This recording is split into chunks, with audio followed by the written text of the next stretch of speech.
So hello people watching the VOD. Today I'm going to do a second round of fuzzing on the parser. So I did a first round on the last stream, then I was away from home for the weekend, and while away I think I fixed either all the bugs that were found by the fuzzer, or at least a good chunk of them, and so I think we're ready for round 2. So that's gonna be the theme of today. Now let's start the stream.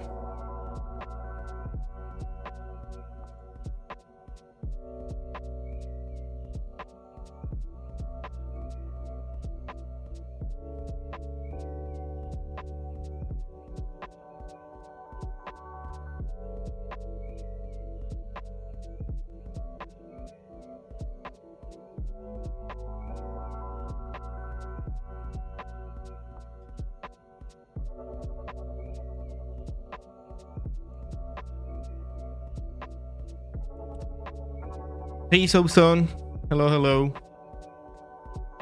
I think I should probably, oh no, you know what, I need to finish everything announcing.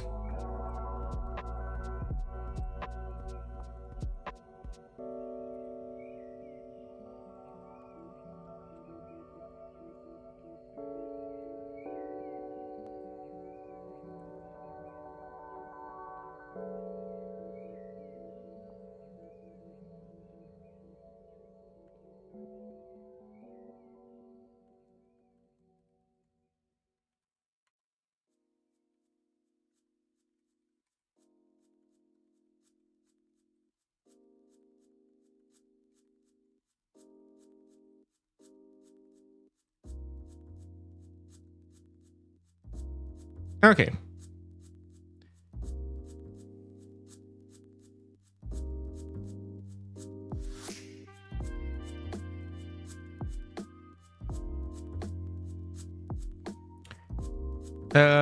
So yeah, let me go make some tea and stuff, and then we can start the stream after that. Oh no, you know what? Still have to do Discord, huh?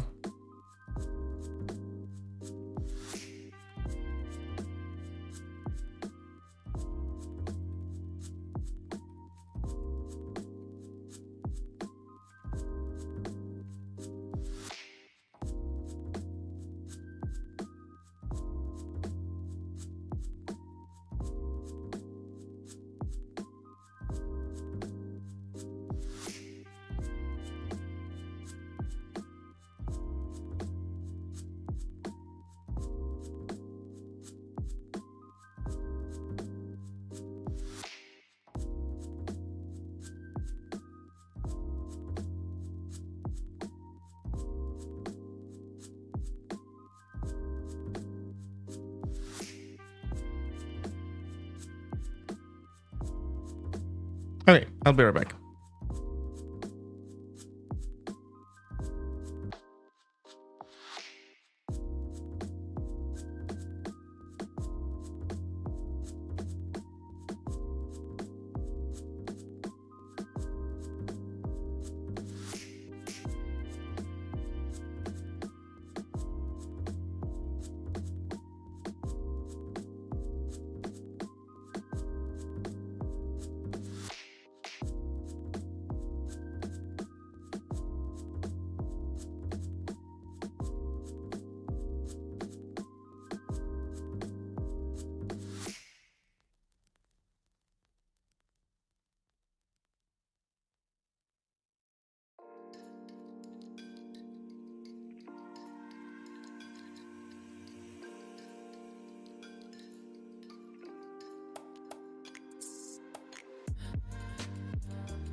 Hello.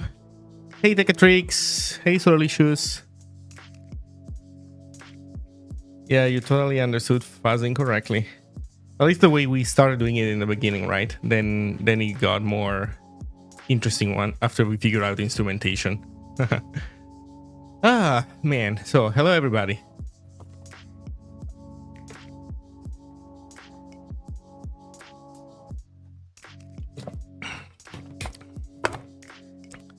Hello, hello, hello. Okay. So last time you saw this, you saw the main function, but you haven't seen any fuzz related test case. This I did off stream, and well, I don't know. It's just basically to write down the fact that I solved the crashes that these cases were had found. So right now, if we I don't know, we can Zig build test, I guess. Let's see how that goes. Not in simplex, maybe. I guess we can close this.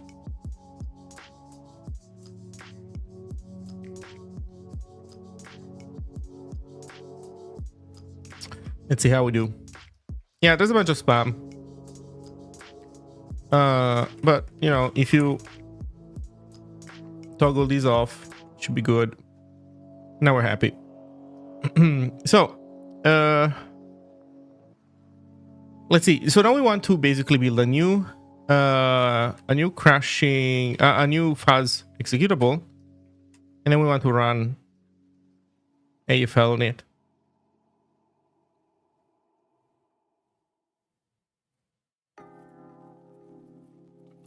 You know what's funny? Start to make a project and then realize you need something specific. So you write things for a library, but then you notice that the library wasn't quite exactly what you need. That's kind of often the case. Like that's pretty much every time the case, almost every time. The only difference is that maybe you might or might not realize that that's the case. Like that the library doesn't do exactly what you want. Sometimes you don't realize that and you keep using it anyway.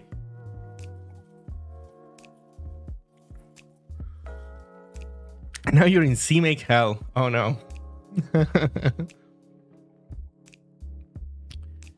Okay, so I think we can close this one.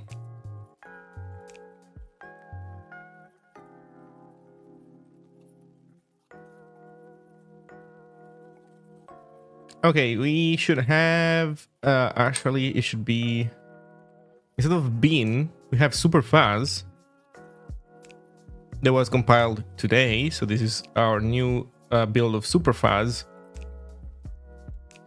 and now we want to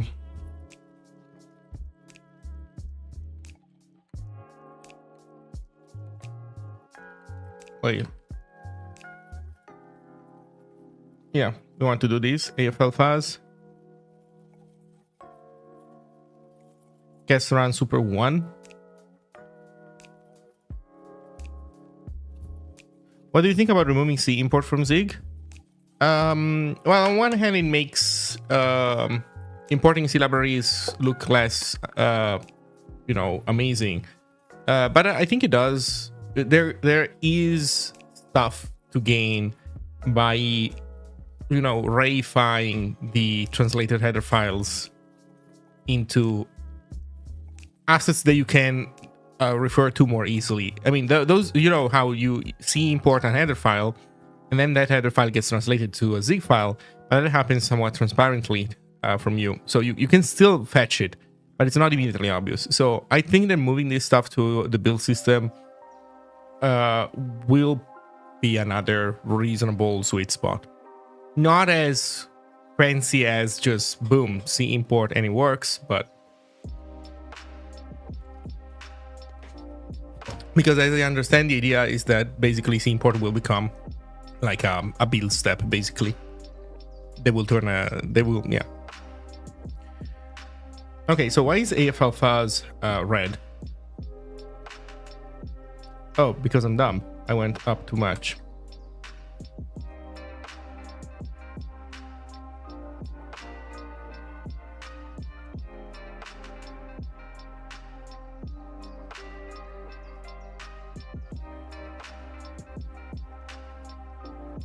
Okay, so we're still trying to find crashes. Let's see if we can find crashes at all. Maybe we can't. Maybe I fixed all the bugs. Maybe it's impossible to crash it, huh? Maybe you can't crash it anymore, huh? So here's the idea though. We're only testing the tokenizer. What I think we should do is after we, well, stop finding easy crashes in a tokenizer, we should move up and start fuzzing the parser itself, so the thing that builds the AST, and then we should maybe move up from there even. Although, you know what, I would be happy with fuzzing up to that point. So basically we're kind of here, well, here we don't have the tokenizer, but as you can imagine, what here is an HTML parser. It's basically first tokenize and then build an AST from the tokens. And so I think that stopping here with the fuzzing for now, it's not a bad point. And so what I would do is yeah, start shipping the HTML language server. I think at that point we'll be in a decent enough position to recommend to people to try it out. How many crashes did it find? The last time it found... Oh, there we go. Now it's finding some. The last time it found about 400. The problem is that the count is weird because sometimes it finds duplicated crashes, but it recognizes that those are duplicated, so it doesn't save them. But then the ones that are saved are still intertwined. So like solving one also solves some of the others. For example, I have like 300, 400 saved crashes from the last fuzzing round. And in the end, I didn't try to run all of them because it had to be done manually, and it was, well, on my laptop where I don't have AFL. In any case, it took a lot of time to test them all. And at some point, I fixed some, like I fixed 3 that were like different crashes, and then after that I kept finding that the test case wasn't crashing anymore, like the subsequent ones. So yeah, so we have more crashes. I would say that where we are now, it's already pretty good. So I would say we can even stop. Are you using persistent mode to increase fuzzing speed? But can you do persistent mode and then change the executable? Because my point is that I changed the executable. Are you allowed to change the executable? Will that be fine? Because the idea is that I fuzz some, and then right now, for example, it's probably a good moment to stop. I'm gonna try to solve these guys, and then I'm gonna make a new build and fuzz again. So in any case, it is persisting stuff. It's just that now I gave it a different directory. I guess, you know what, we could try and let's give it the original one. What will it say?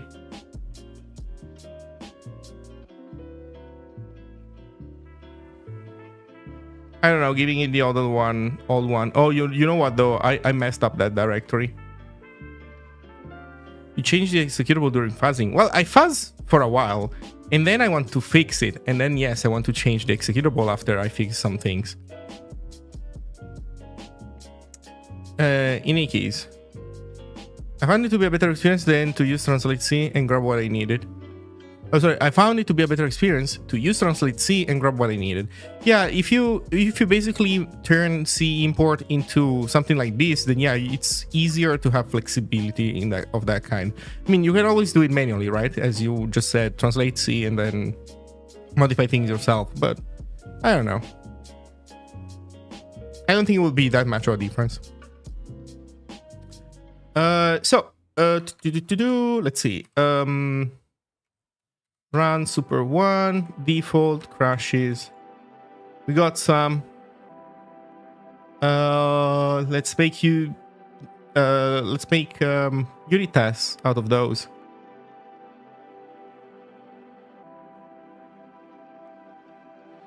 I had a command. Let me think about it for a moment. How do we want to do this?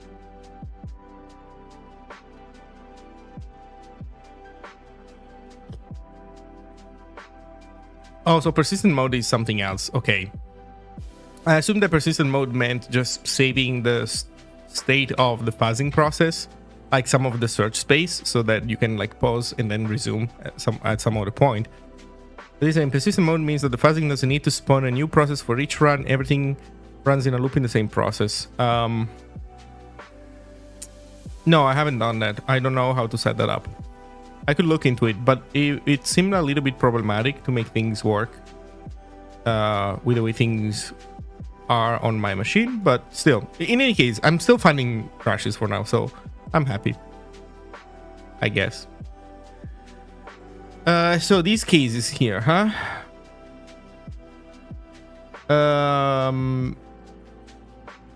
I asked ChatGPT a one-liner to rename these files into like sequential numbers. It's just like as I said, like a bash one-liner.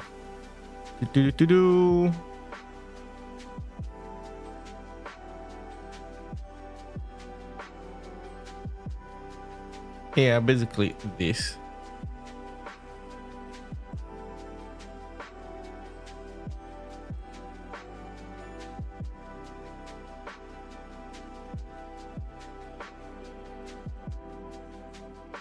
Actually, let me check that I'm in the right folder. Perfect.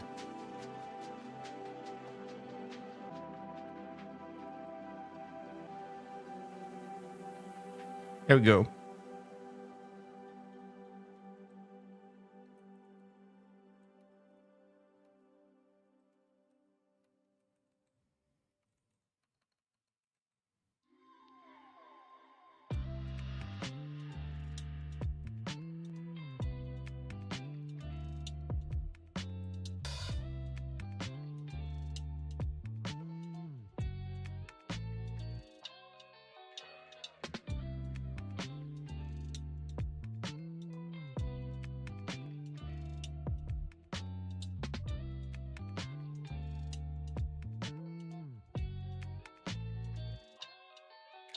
Okay, let's see now if we can get a crash.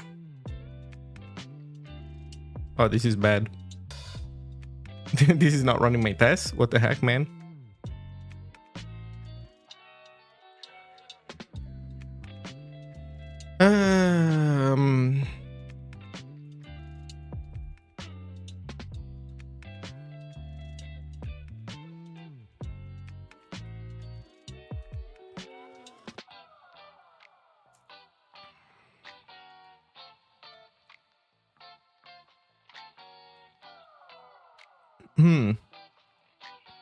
I'm actually genuinely surprised.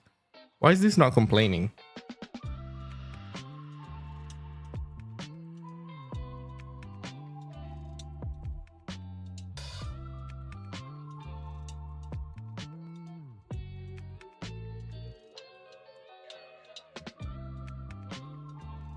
Oh, I chose the one example. This is the README. And the README doesn't crash. That's for sure. Okay.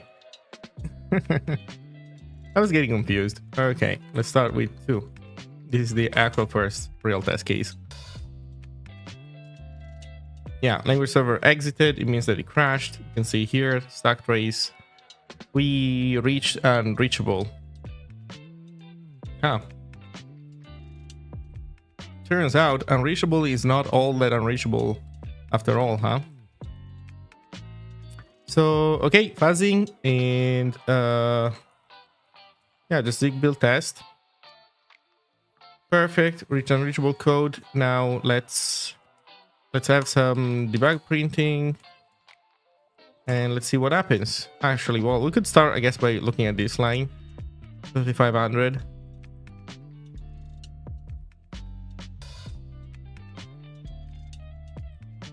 Was a couple, 22, right? Okay, let's see. Hyphen minus.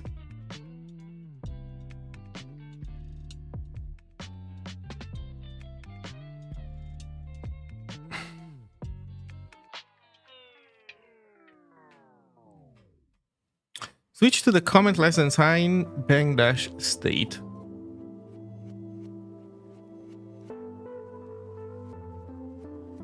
Anything else? Reconsume in the comment and dash state. Also, notice how we are not reconsuming shit. Okay, this has been implemented in a very sloppy way. So, let's fix what we can tell right away that was not implemented correctly. So first of all, reconsume means pulling back index. Yeah, self.idx. Okay, this is reconsume in the comment and dash state. Also here.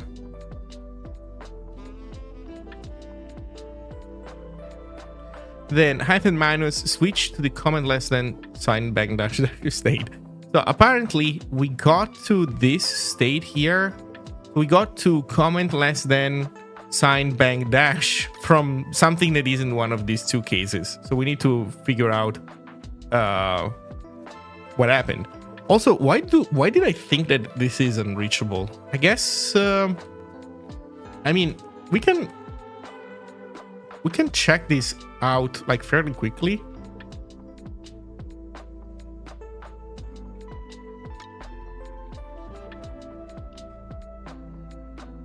Oh no, also look at this. Switch to the comment less than sign bang dash dash. We're missing 1 dash. That's also a problem. Oh shit, man, this thing was super sloppy. Huh?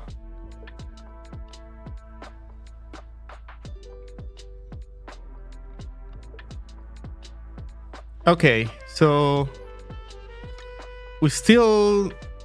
Okay, let's see who's sending us here.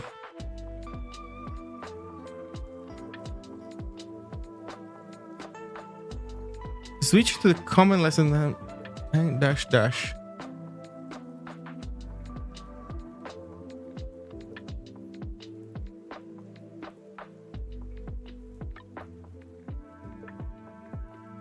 So I'm switching on state here because I need comment start. Okay, who else sends us here then?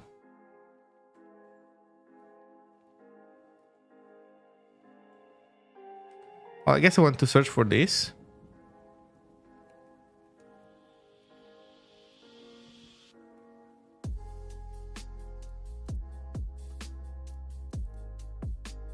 So the problem is that we were going to here from ourselves. That's the problem.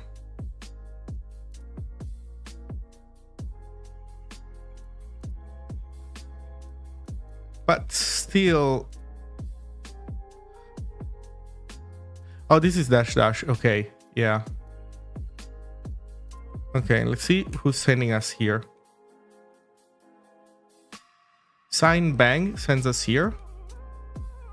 Oh, actually, sign bang is the only one. This one doesn't even count.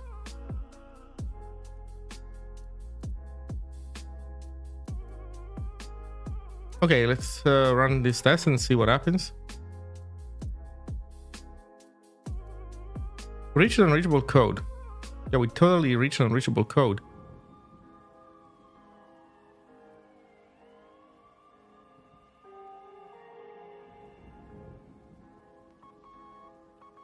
Okay.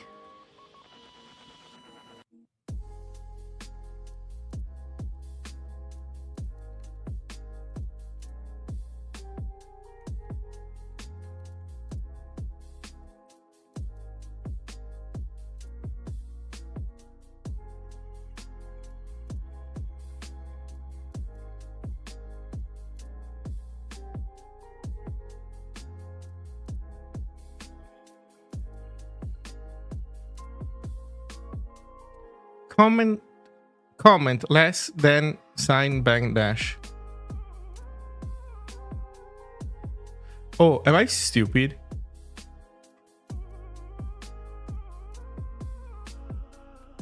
I'm actually so stupid. What am I doing here switching state? If I'm in this case, oh my god, why was I smoking when I wrote this?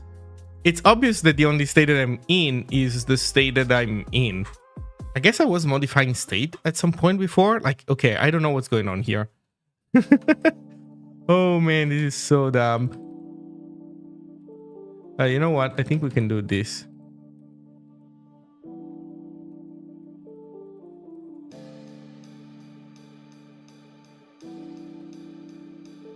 I mean, at some point I got real tired of writing this kind of stuff, if I have to be honest.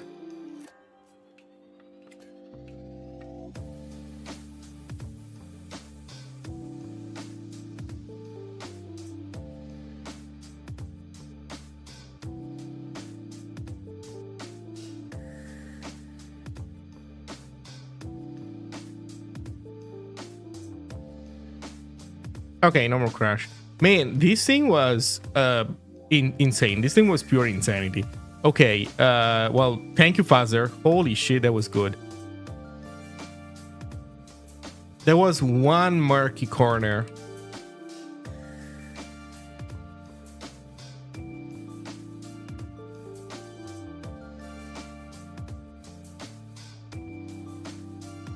Three also crashes, nice. So 3 is a separate crash.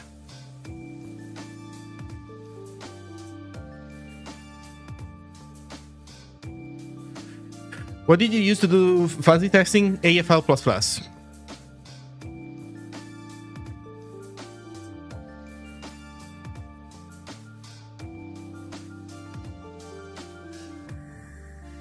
Oh, wait, what? Oh, you know why it was crashing? Because I didn't run Zig build. Okay, wait. Hey, does it work? Oh, shit. Let's go. So I did solve 3. Yes. 4 is solved. 5 is solved.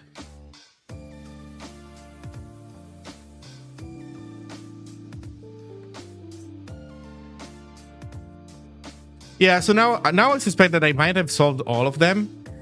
And I want to test for this. So I did ask this ChatGPT the other day. I just didn't have it with me on the laptop. But now I can basically do for file in this directory. I can launch my program and break if it crashes. So let's see, bash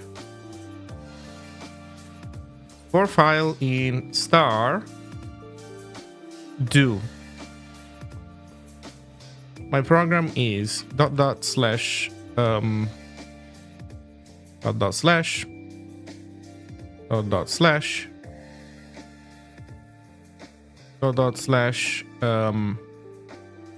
AFL++, bin, superfuzz.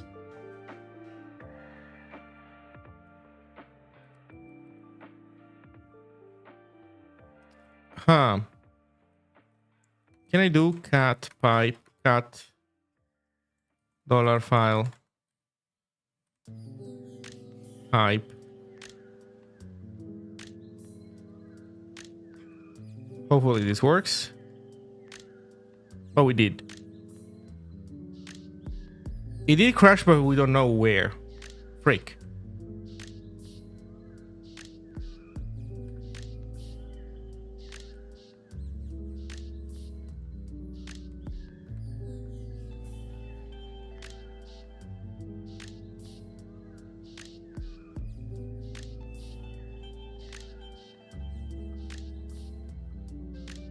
Okay, it's 10.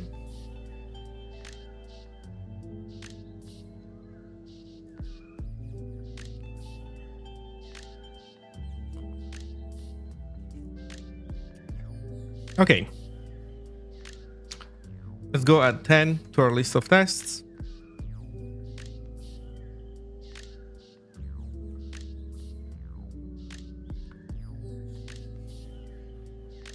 No? Did this not fail? Oh, you know what? I think I understand what happened. This failed right away. The problem is that somehow this failed right away. Can I do this?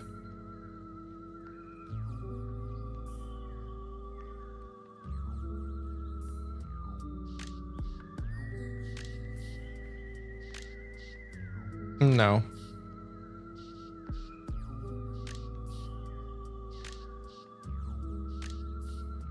That's so annoying.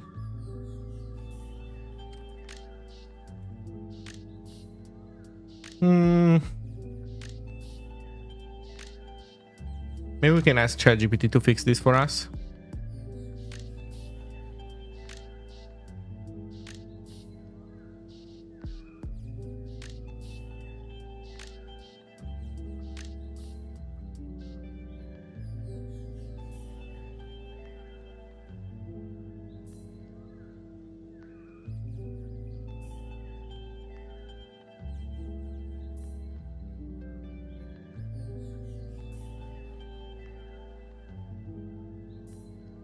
Okay, it does suggest to do the same thing. Cut.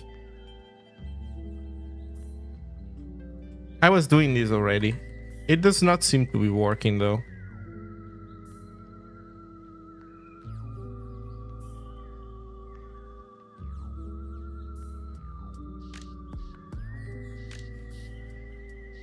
Like we get a crash. We even get reached unreachable code. Oh no, that's actually correct. Fuck. Okay, that makes sense.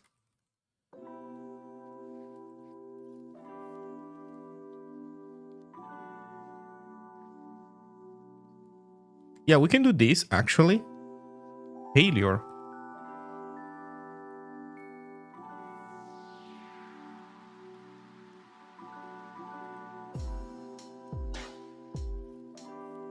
There we go. We need to rebuild that executable, right? Okay, and we got it here. Oh well. Okay, bash.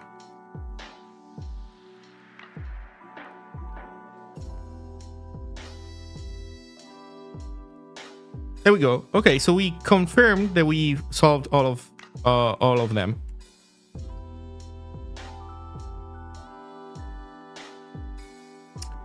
We solved all of them. So 2 and 3 were enough. Okay, I'm gonna move everything into the trash. Just keep 2 and 3. Let's do round 3 now, I guess. So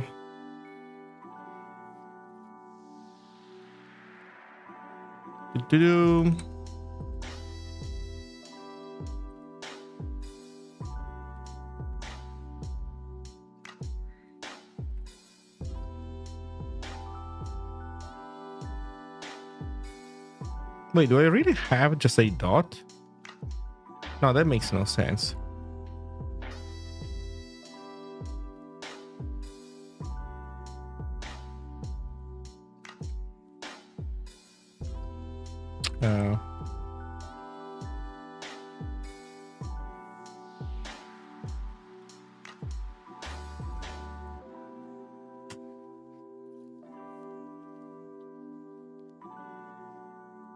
Okay, because I was using the wrong one. There you go.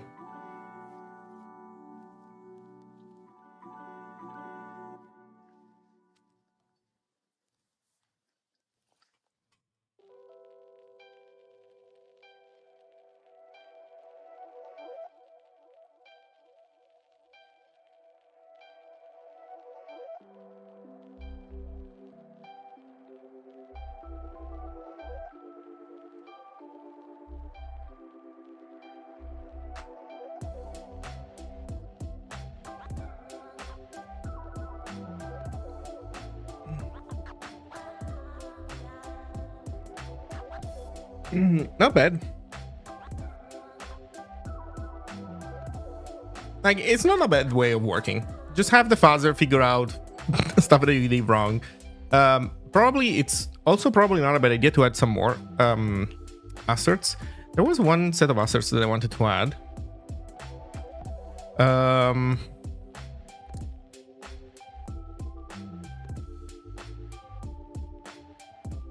After attribute name.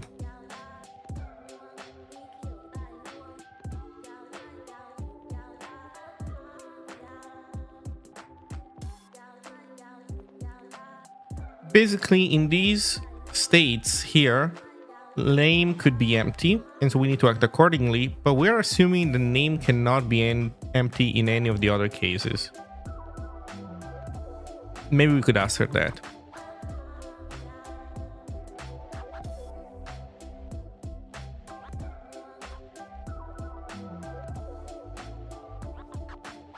Maybe we could make that an assert.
Uh-oh, not finding any crash.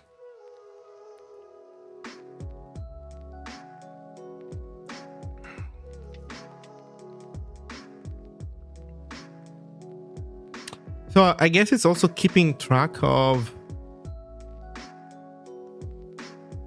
what percentage of branches that, like, branching combinations have been covered, I guess. That's interesting.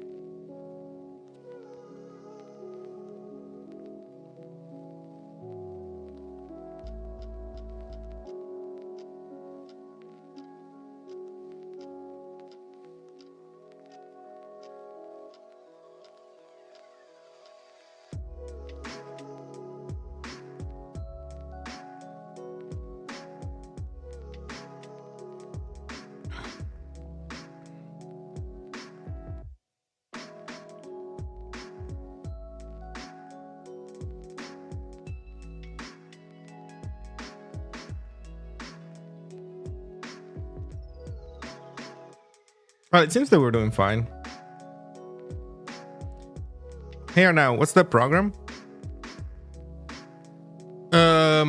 So the program that you're like the TUI that you're looking at, it's American Fuzzy Lop, so AFL for short. Superfuzz is a build of my.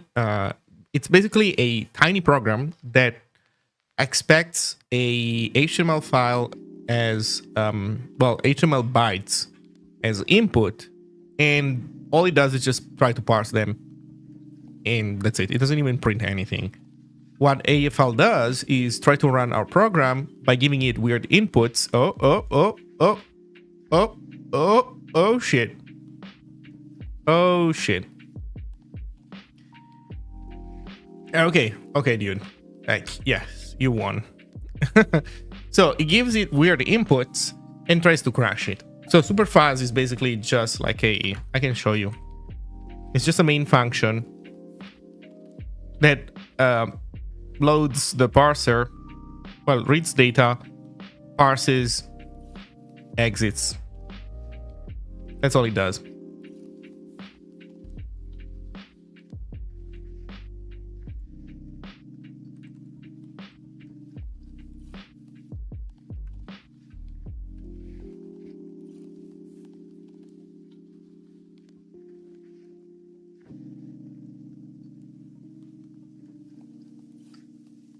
Okay, let's copy round 3 over.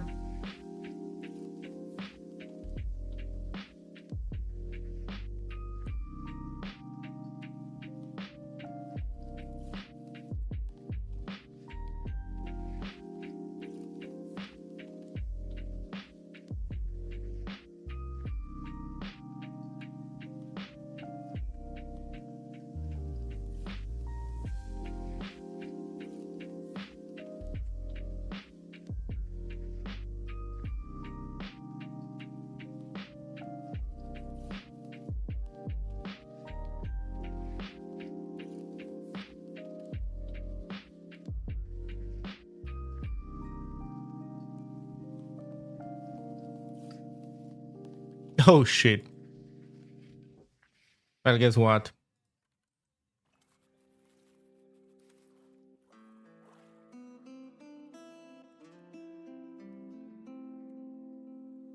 Well, what do you know?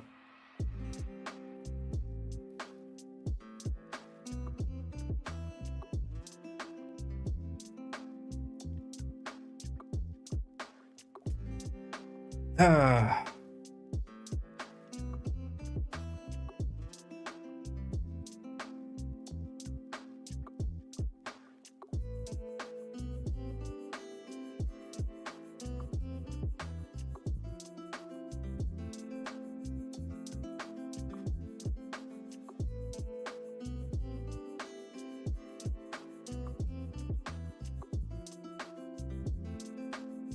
Okay.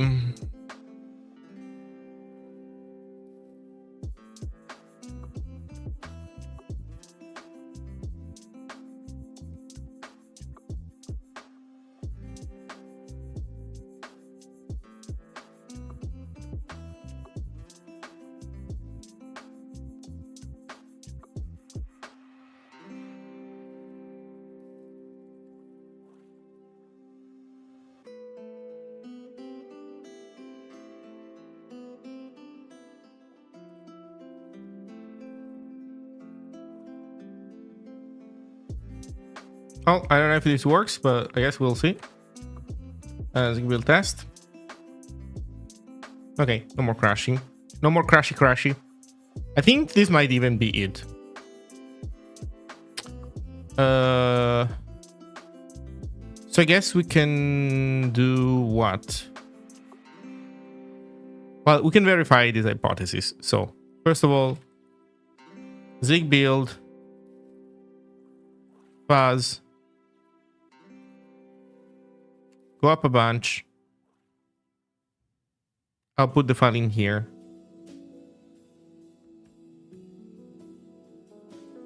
Get into bash.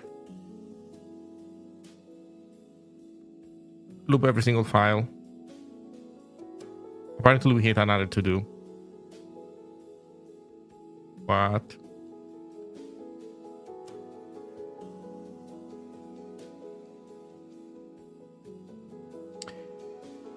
Script data escape end tag open. Create a new end tag token. Set its tag name to the empty string. Reconsume in the script data escape end tag name state. Oh Jesus.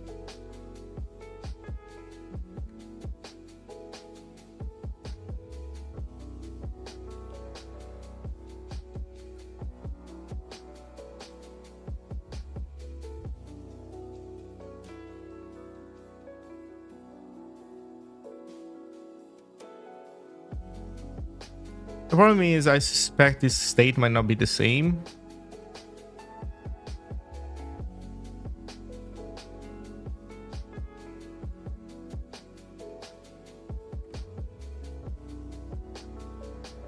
Never mind.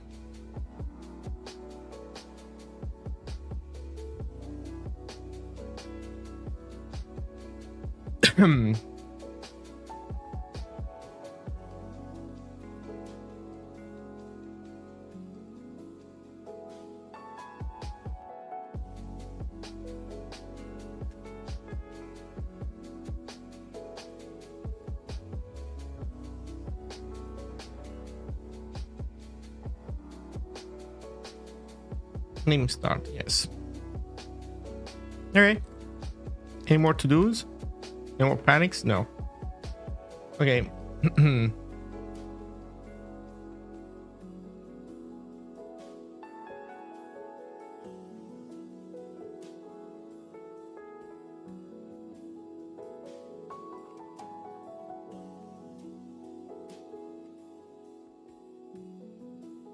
Okay, so this worked. We only saved 2.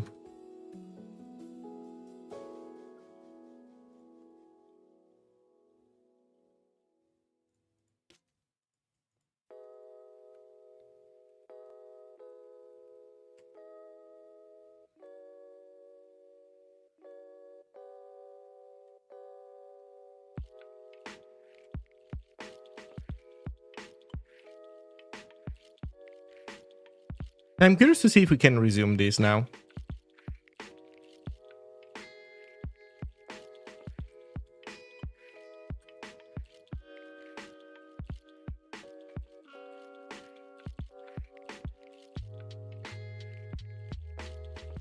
It keeps finding crashes now. Okay, wait, did I?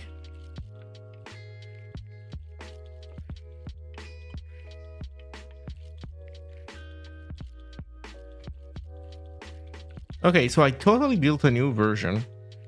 I definitely put it in the right place. And it kept finding crashes right away. Okay, so saving progress here is not a bad idea. But now I can't tell apart the old crashes from the new ones. I guess I can copy a sample one.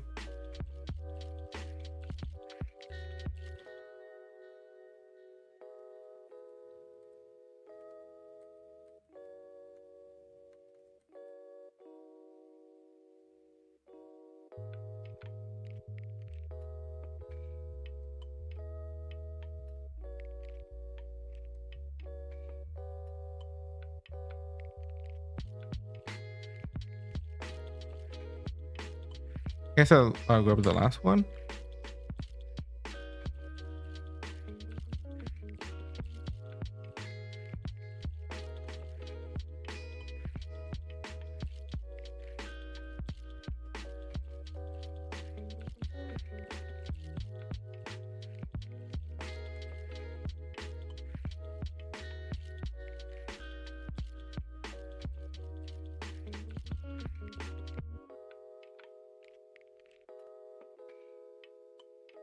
Okay, so this worked.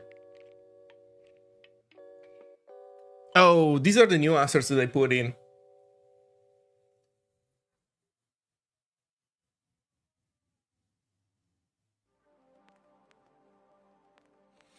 The problem is, oof.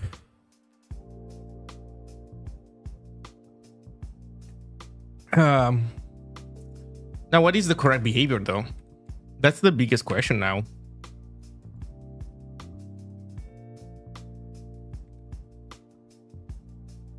Where are we? After attribute name. Oh, come on, man.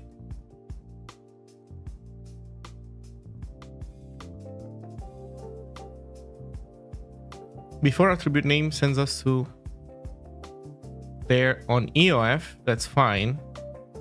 That's fine.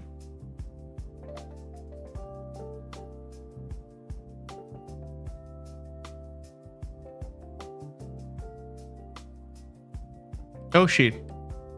Nah, yeah, never mind. Also, wait, what? What is this thing? Attribute name. Attribute name. Oh, we should have found at least one character, right? Well, you know what? I guess I was... well, good to know. Good to freaking know.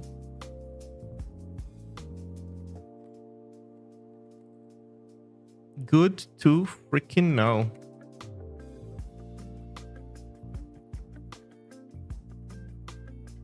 Switch to the before attribute value state. But then how do I do this with an empty name? Oh man. I guess the expectation is that I will have returned an error in that case.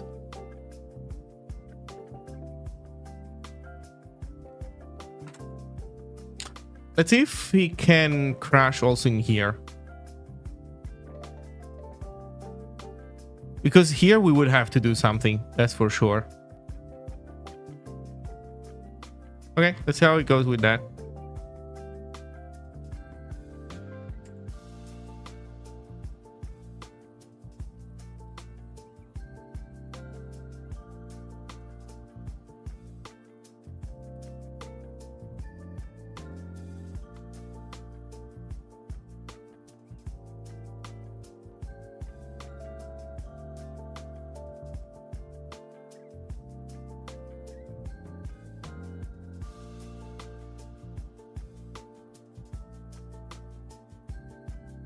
Oh, also, it seems that are we like restarting? Is it actually being able to leverage what was there already?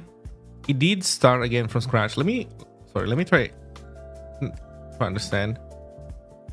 So this starts again from scratch now. Am I supposed to invoke it in a different way?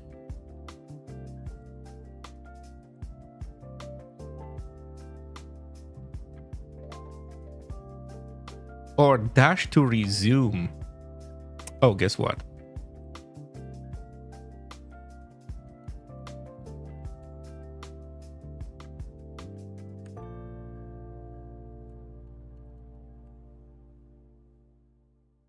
Yeah, that resumes.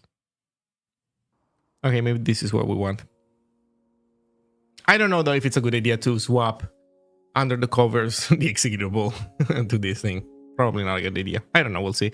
Okay, so let's see if we can find new crashes.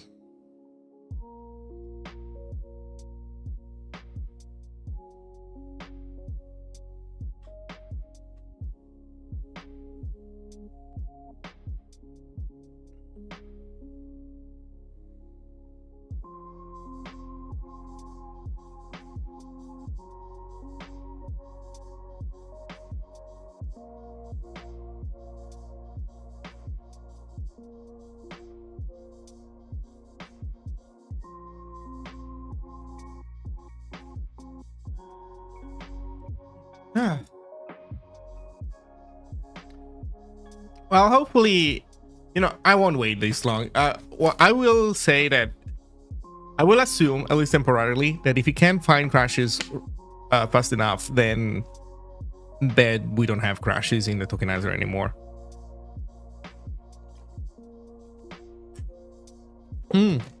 By the way, Decatrix, are you by any chance still watching? I actually have a question for Decatrix. Oh, thank you very much. So I have a question for you. Do you know what is the correct way of implementing auto-formatting in language server in this sense? When people request auto-formatting to me, I do the auto-formatting, but then the question is, should I update immediately the internal state of the server, or should I wait for the client to like echo those changes back? I don't know if what I'm saying makes sense. If you cannot understand what I'm saying, I can show you more concretely in the source code.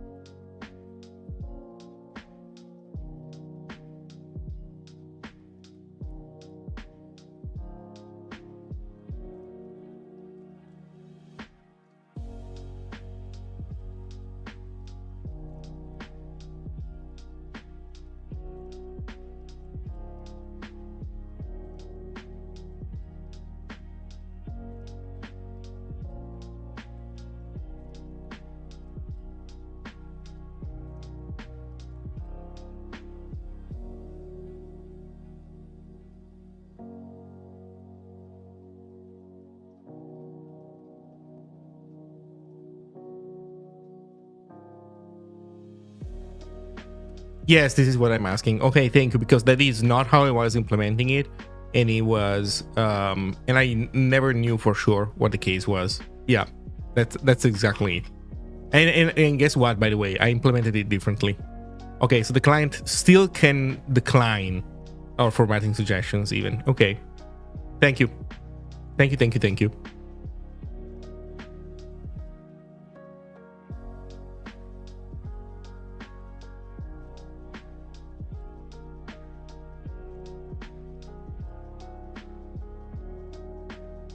So I'm starting to think that we don't crash anymore in the tokenizer.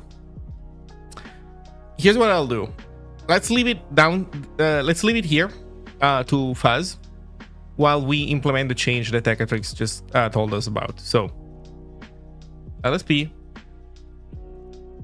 formatting. Guess what I was doing? I was rendering and then computing the edits and then saving this stuff locally. So now it's going to be different. So first of all, get the document.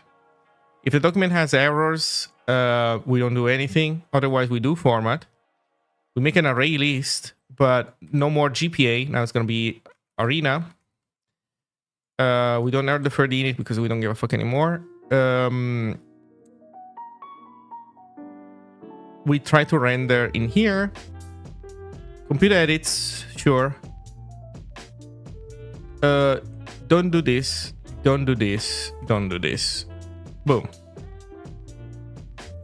Thank you. Hey, Matt.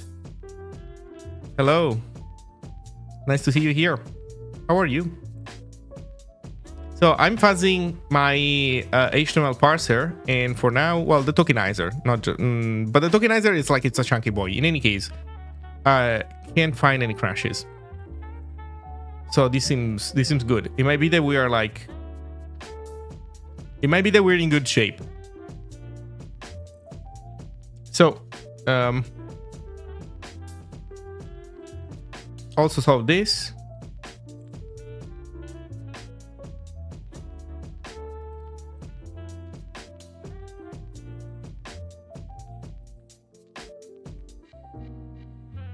I was setting up fuzzing.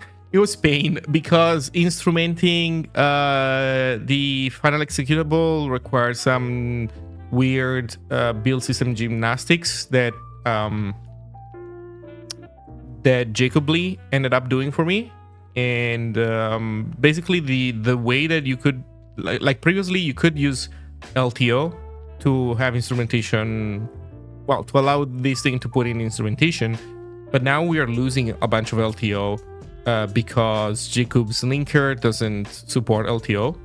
So yet, I don't know. I think the plan is to add it, but not now. So because of that, we had to make it work in a different way.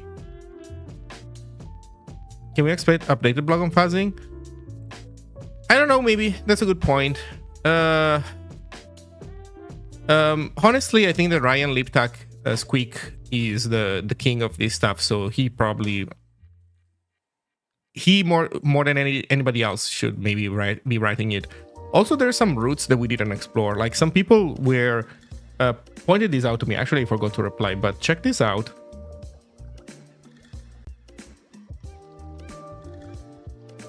Like, this is a good comment. So Grace Monkey says, the C backend works quite nicely, at least on 0.12.1. So you build AFL++ from source, and then I guess the idea is that you then have the AFL tool chain build your C stuff. Well, build your C output, right, from Zig.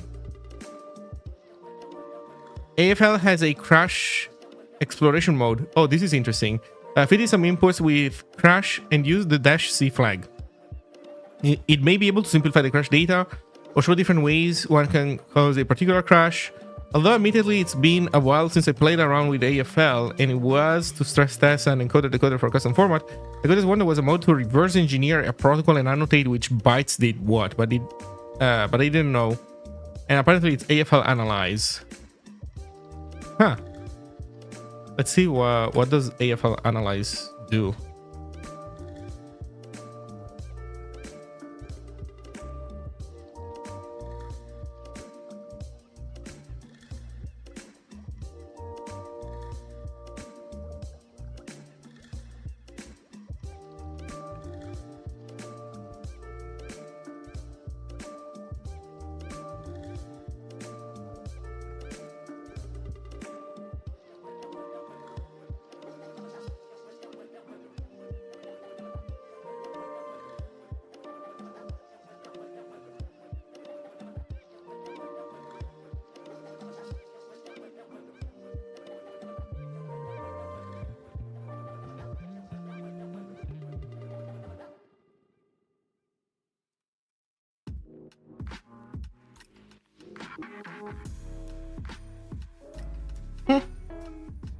Okay, let's see what it says. No op block.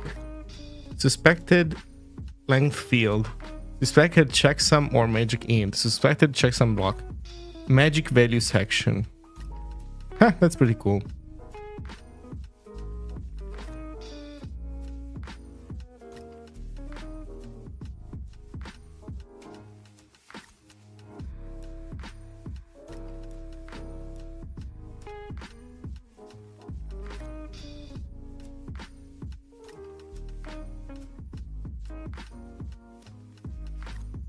Oh, am I recording a video? God damn it.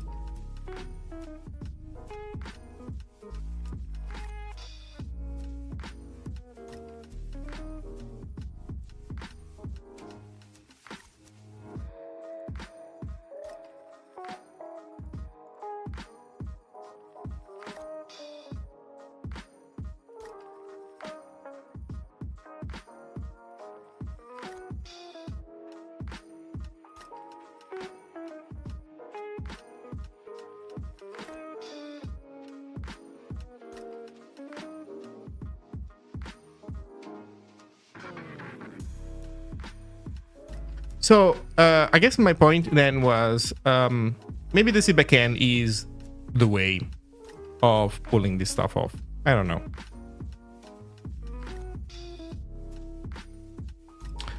No crashing. I think we're doing pretty good.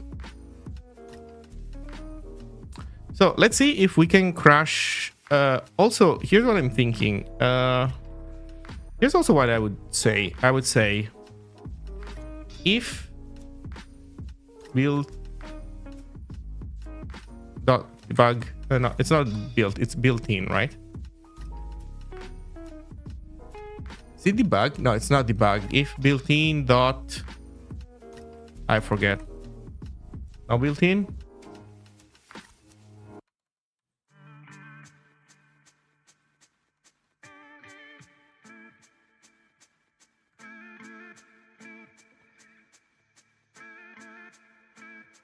Is link mode, Zig version, Zig backend, output mode? No.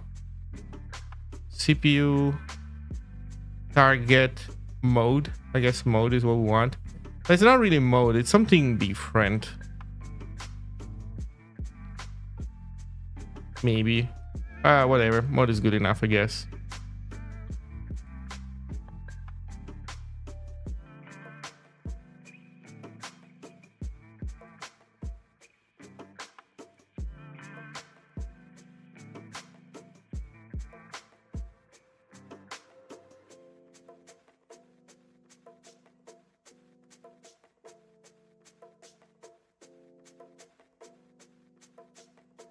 Yeah, I think I want SSD bucket runtime for safety. Thank you.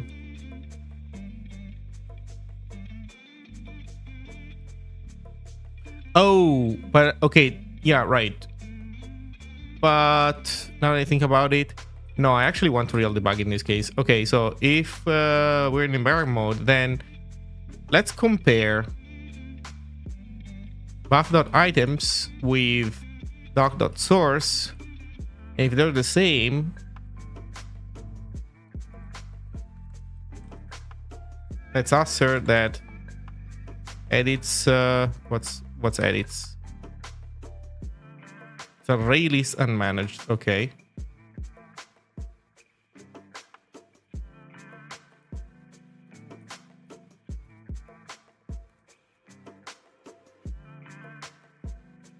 By the way, Techatrix, how good is the diffing stuff in ZLS? Because I stole it, but like, did you guys test this stuff thoroughly? Or rather, I guess the question is partially for you, and partially I can point out that at some point, Neurosite toggle changed to incremental. But here, the incremental algorithm that he was using was actually returning. It was actually failing. So I had to turn it off because it was actually returning internal error on occasion. So I don't know if it's this usage that it's wrong, or the original code that probably needs some work. He was pointing out that he felt like that this wasn't completely correct. But in any case, I haven't looked into it yet, and it was causing trouble. So now I had to revert to accepting full things, basically. Full syncs every single time.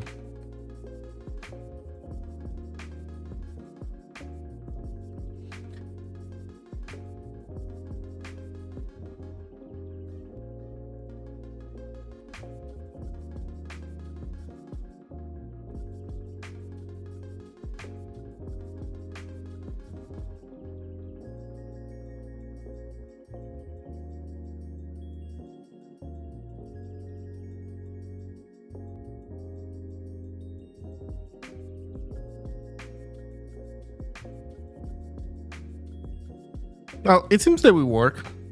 Let's see if I fix these errors.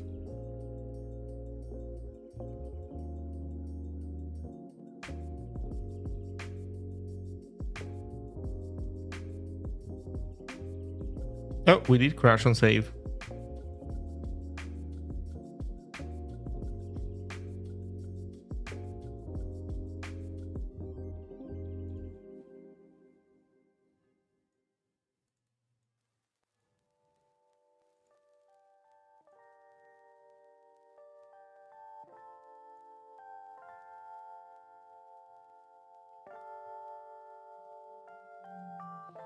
Indentation minus equals 1 failed?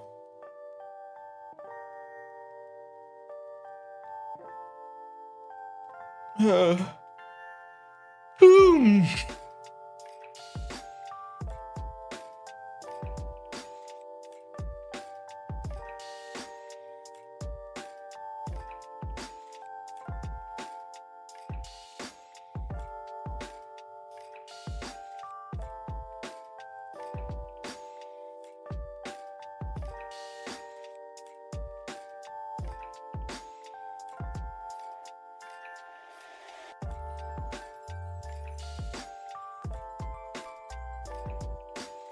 I guess somehow this went negative. That is weird though. We shouldn't be exiting more than we entered.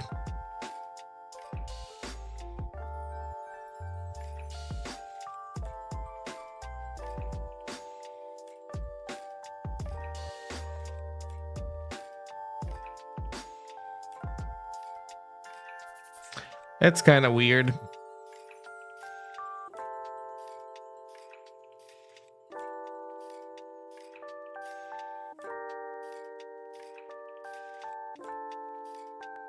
Indentation gets observed everywhere and only mutated into those two places.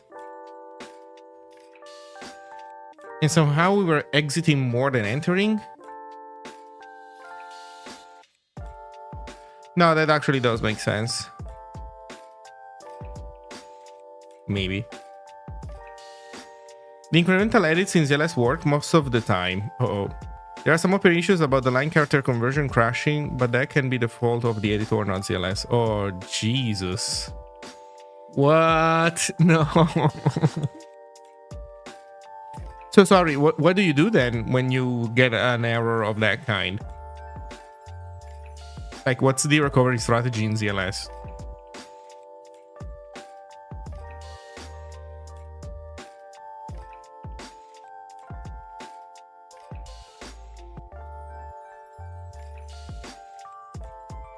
So apparently we are entering and exiting in an unbalanced way. Let's see.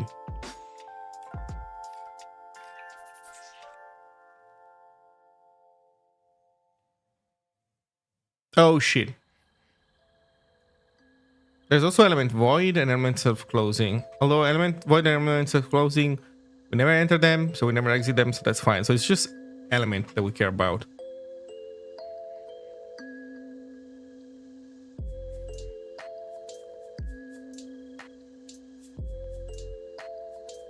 I guess we need to add logging, basically.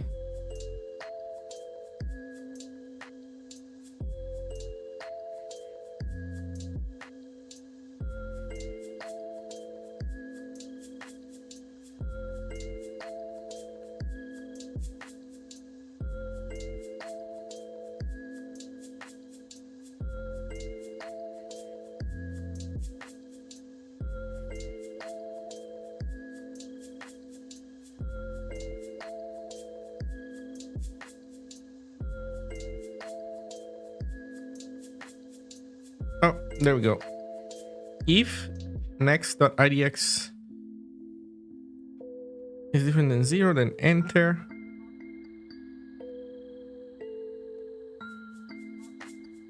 Otherwise, we keep exiting.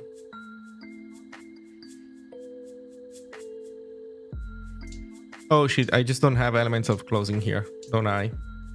Oh god, this is unreachable.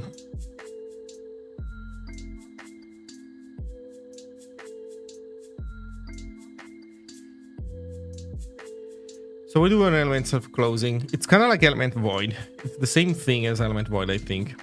Yeah.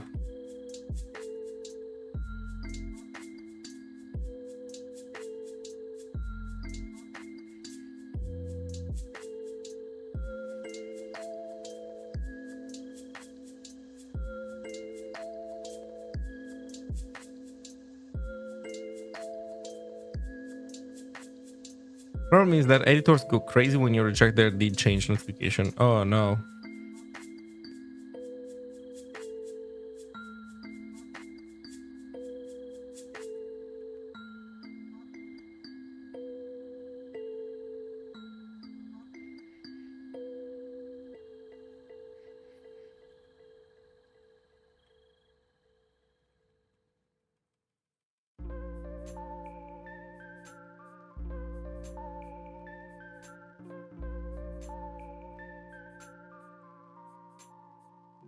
Oh man, we killed it already. Okay, so we clearly need some logging here.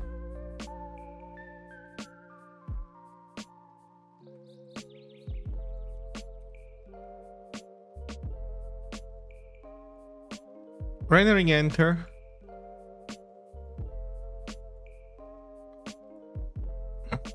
Let's do this.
Okay, let's see what we're gonna get from this.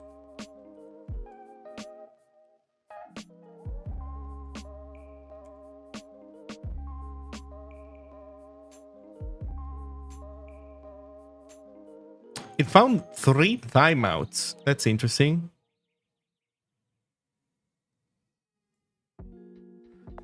But it did not save them? What?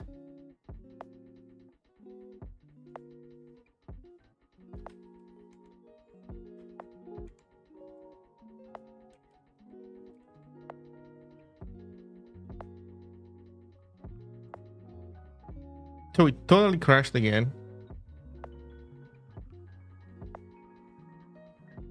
Oh wait, you know what we need to do? Scope is not LSP, scope is indent, I think. Yes, indent.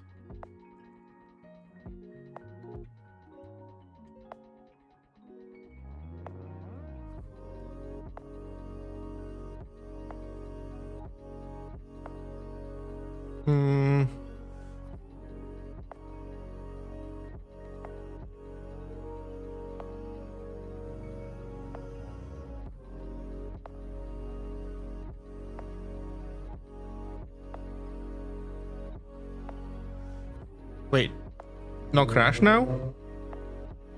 What?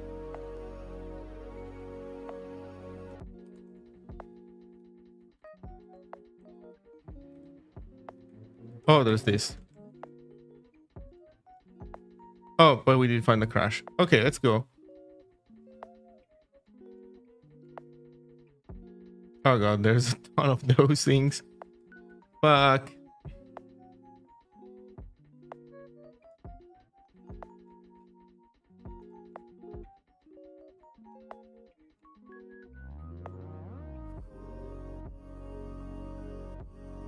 Oh no, there are so many.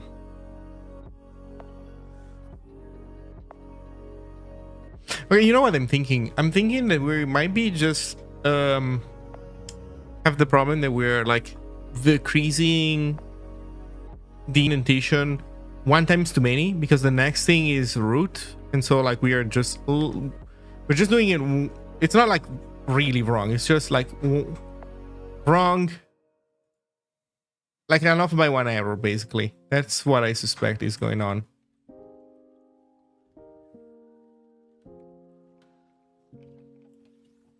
We're basically exiting. I guess maybe we're exiting root. Actually, wait, shouldn't we know this at the very end? No, because it's an element. The last node is 100% an element. Kind of element. Open at this, closed at that. Jesus Christ. And it also has a next index. Wait, this is a little bit weird.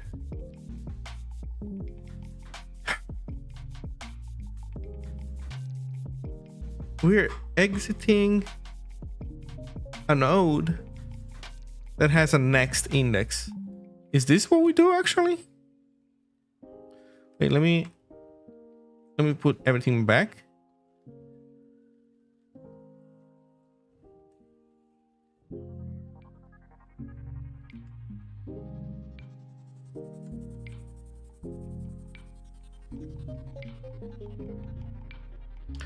When we enter an element, well, we do stuff with it, fine. Okay, do we have early returns, I guess? Question number 1. Any early return? No early returns. No early returns. We have a break for...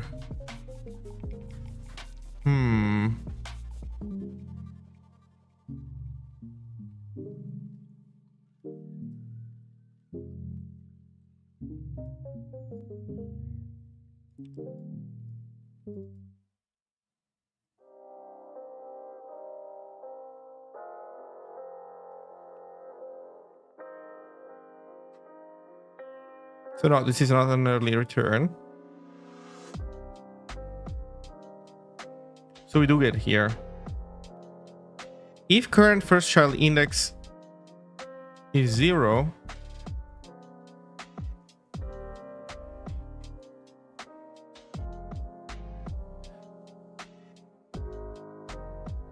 then we exit. Otherwise, we keep entering. But we're in exit mode because we're being exiting from a bunch of nodes. I guess we're in exit mode. And what decides if we should switch to enter mode or not is the fact that it has a next IDX. But this guy does have a next IDX.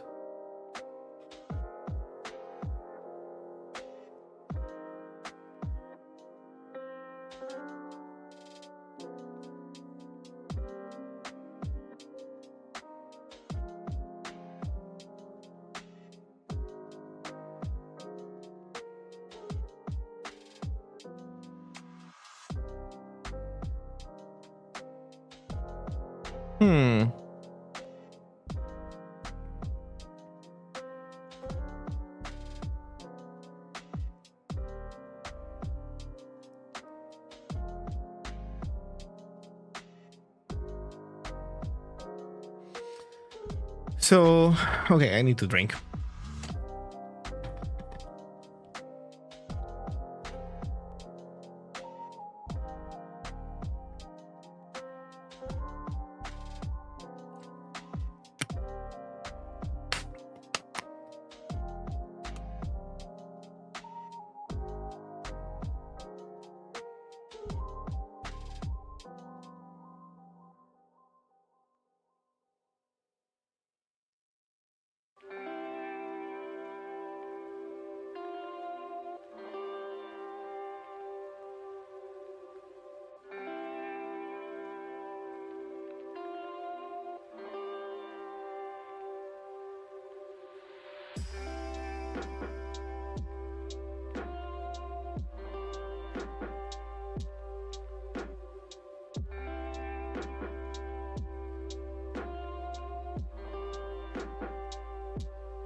I'm a bit confused. I don't know what's causing these things to go out of balance. And I should be able to reason about the conditions, but I'm having trouble. That's too much heat. Okay. The idea is, every time we enter, and the thing that we enter is an element, we increase indentation. And then every time we exit an element, we decrease indentation. But it seems that we're decreasing stuff a little bit too much.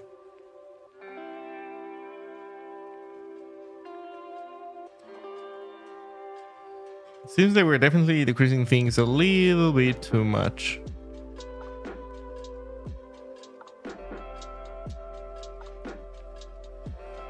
Let's do this.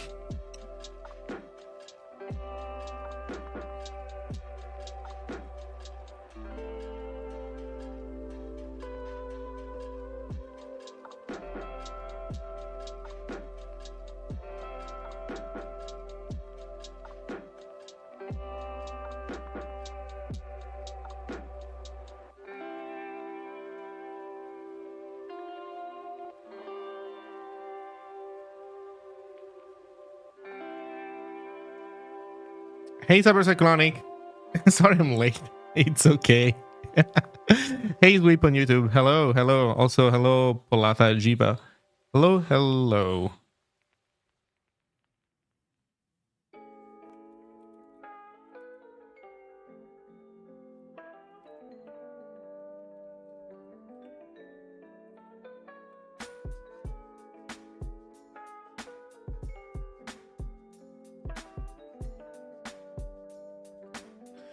Okay, let's see. Oh, what's the problem, man?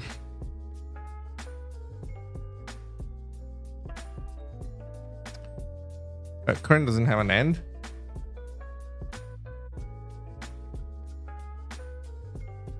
Oh, it's closed. Yeah, that's fair.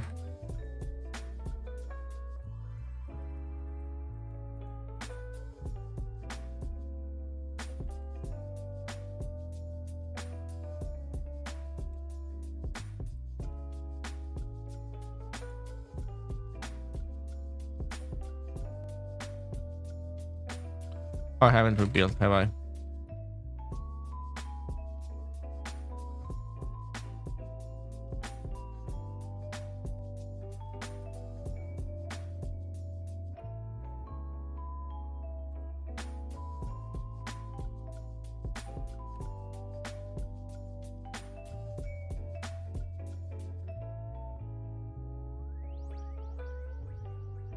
Yeah, so we're totally trying to subtract 1 from 0.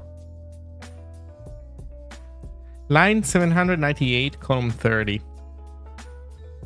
That's 0 index, so that would be 799, I guess.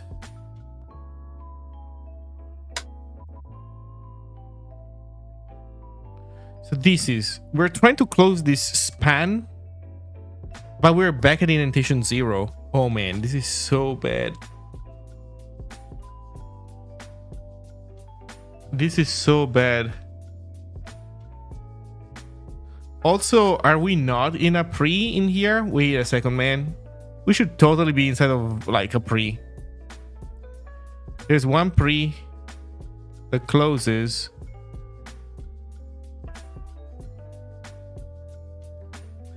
Yeah, there is totally a pre that opened at some point. Oh, here. Okay, so we're inside a pre. What should we do about this?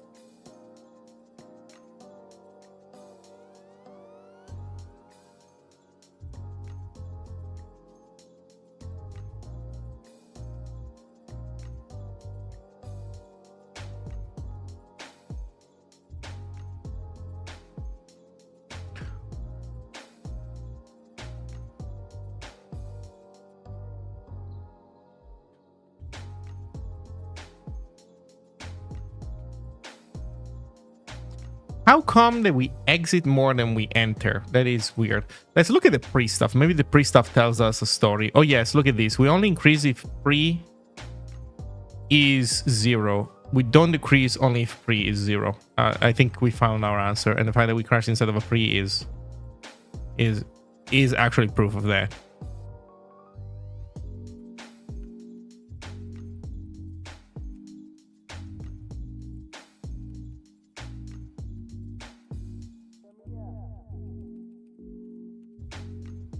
There you go. I think we found our answer right away.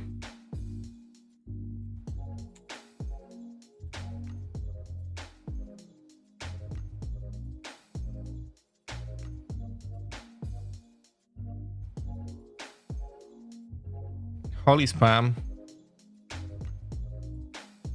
Okay, there's a few elements in here.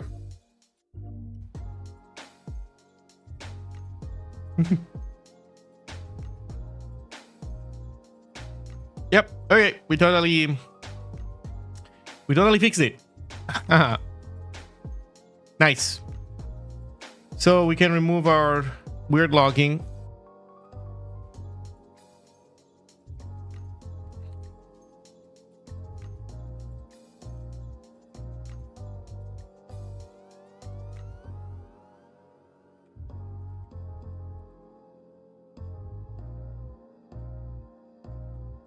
Okay, that's cool.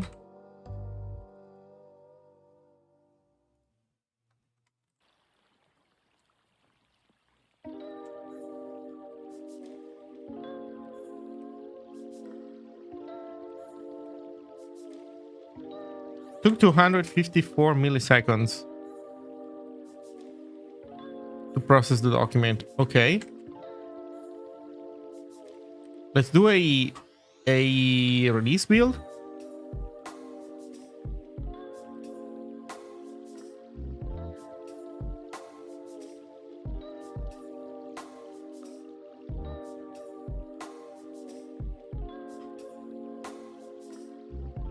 Oh, I think it's also taking some time because this is running in the meantime. Like, this is fuzzing.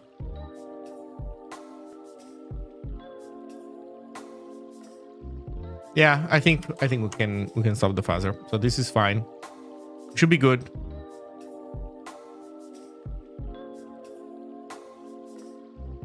Oh, but we don't have logging anymore this way. That's sad.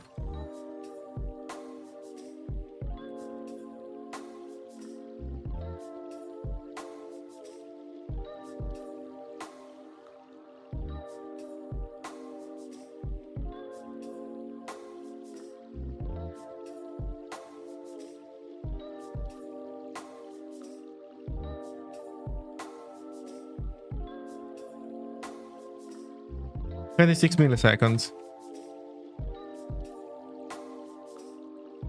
90 milliseconds. That's a lot. That's really a lot.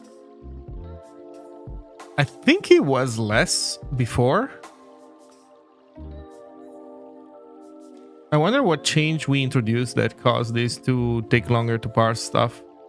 But you know what? It's fine. 20 milliseconds. It's like, it's still in the realm of, not great, but it's in the realm of usable. Okay, and you know what? We don't crash. That's good. So we have, I would say we have fuzzed successfully our tokenizer. I guess we can get to the next stage and fuzz the parser and renderer, although this is going to be much tougher for AFL. Oof. So let's improve our fuzzer. So here's how it works. We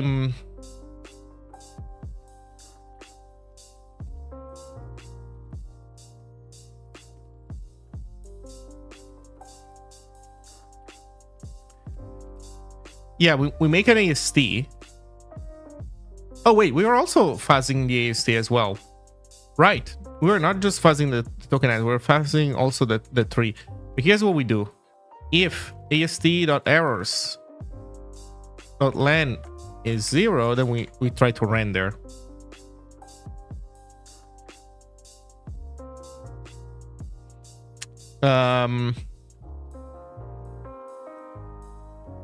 Yeah, so how do we try to render? We do AST. format. I already forgot.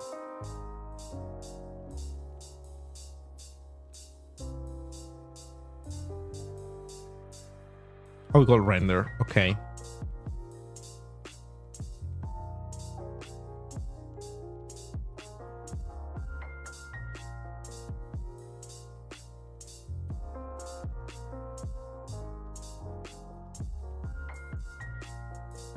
It doesn't need integration. It does, but with the build system, well, with the build script that I have, I can make it run on this simple function.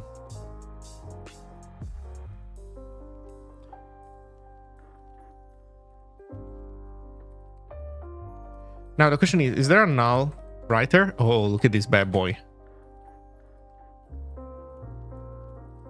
So we basically make it write to nowhere. And I guess that's it. Let me think. I guess that's it. That's a good starting point. In theory, we could render to an actual memory buffer and maybe try to compare the outputs and see that we haven't like lost any byte. But whatever, it's fine as it is now.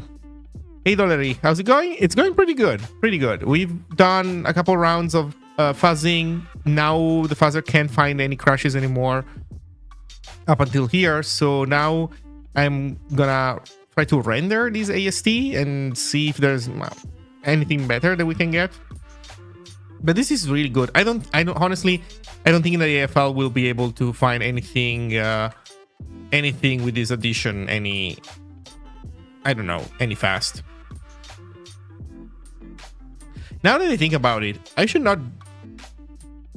Oh, you know what? Oh, shit. Okay. Wait. Okay, so you remember how this is now taking 20 milliseconds? I just remembered. Oh man, I just remember.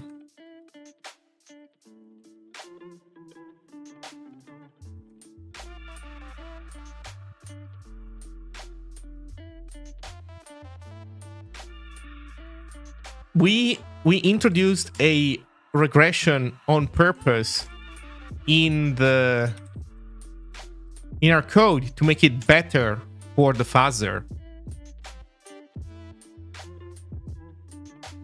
Maybe use counting writer. It's fine. You know, I feel like the logic in the renderer is so simple that on one hand it's very simple. On the other, checking for its for it to do correct stuff is more nuanced. So I feel like it's not that interesting. That in between. Well, shit. I expected this to be better after that change, but it's not. I expected this to be significantly better after that change. Let me try again. I mean to build.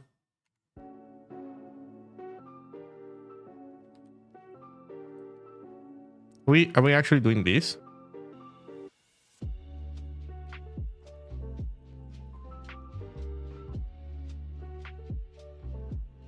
I think we might not be having been doing this actually.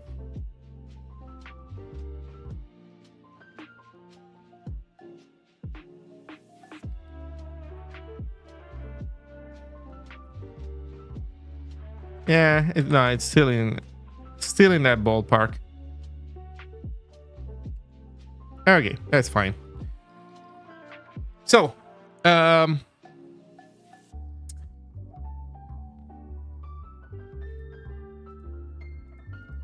let me try this also. Let me try this.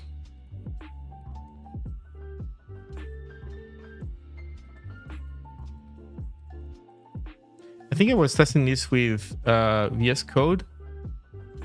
Open recent.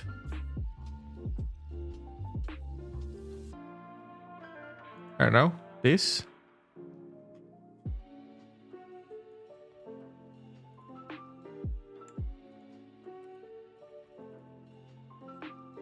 Oh, maybe I need to close this. Oh, wait, I'm having trouble. Oh, right, because my extension here doesn't work. I have to start debugging. Not this. Open this. Start debugging. Okay, there we go. And here it's loading our stuff.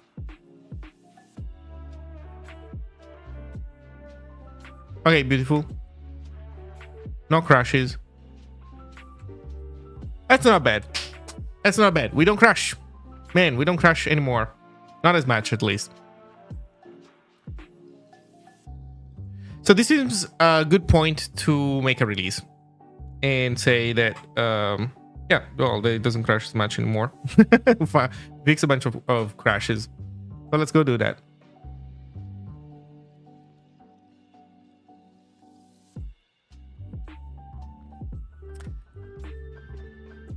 And maybe in the meantime, we can have this fuzzer run, although, wait.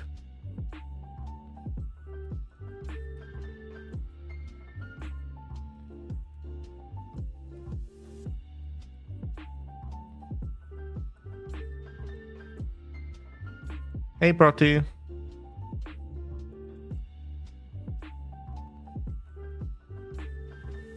Oh, here's what I was thinking.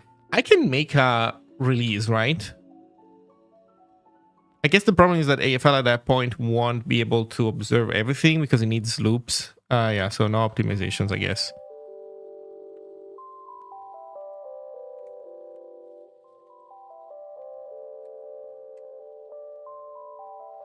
Okay, we make our fuzz build.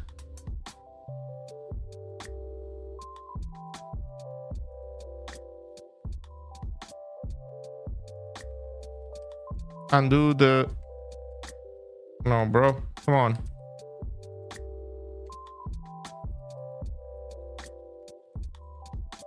Okay. We undo that change.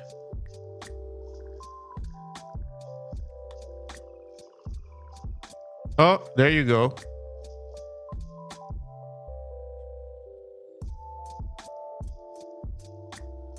Attempting to dry run. What's the problem? No new instrumentation output test case might be useless. Oh. Some test cases you look useless. Consider using a smaller set. Okay, you know what? Let's start a clean one. I think it just doesn't like swapping in a new executable.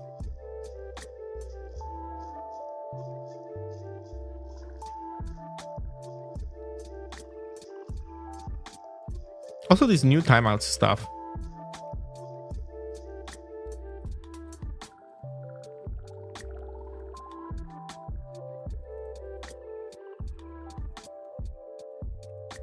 Yeah, okay.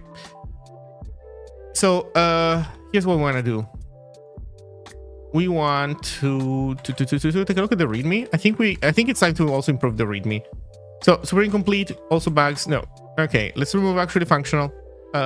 That's too much sass. No point in doing that. HTML language server and templating language library.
Does Flow have a website?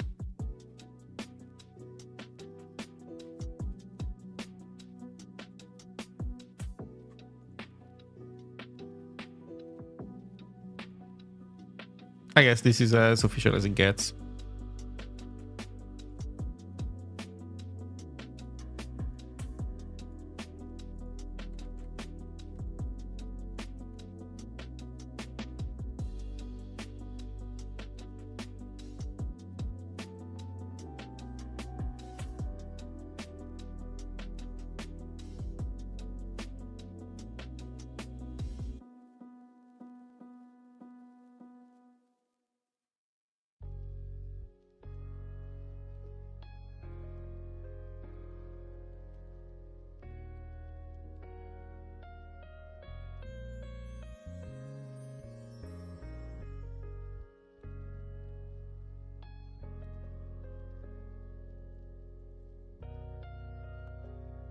Okay, this is a good change to the README.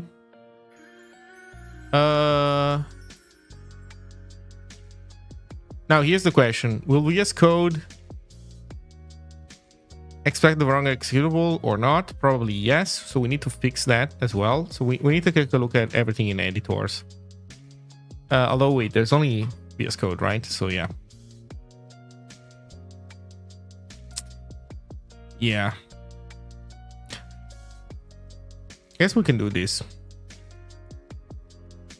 Let's add Helix.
Okay, so this seems good.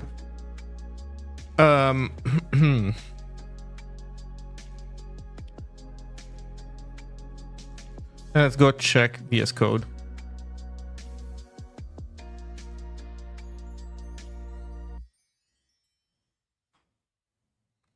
I really kind of want to call this Super HTML, man. The entire thing. I don't know. Seems kind of cringe calling it just Super. Or whatever.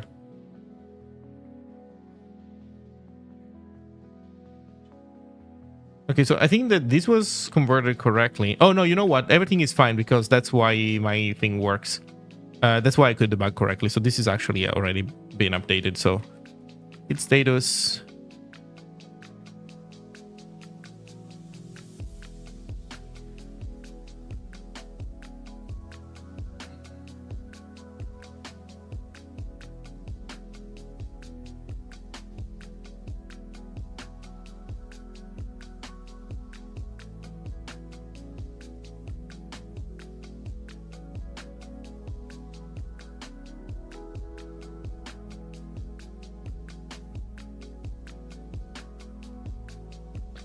Okay, now 0.13 is the sorry, 1.3 is the last version, so this one needs to go to 1.4.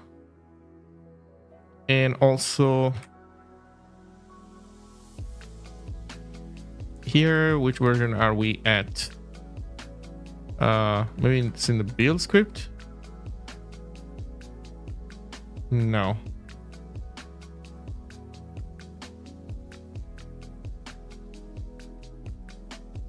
Oh, Wasm has a version. Why does it need this? I'm not sure. Oh, but yeah, we don't care about Wasm, so whatever. Okay.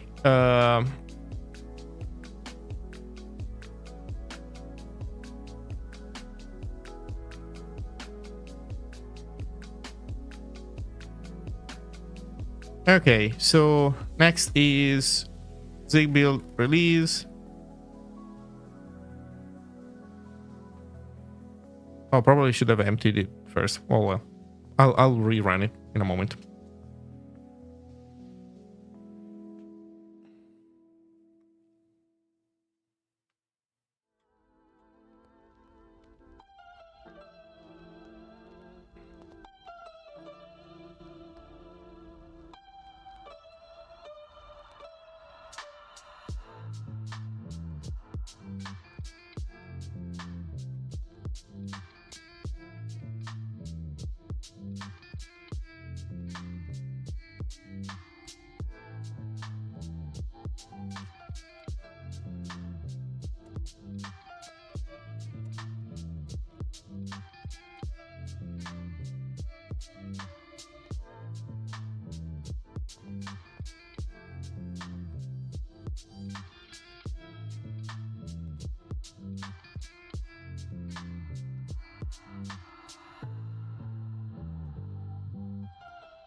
Fuck, what am I doing? Oh no.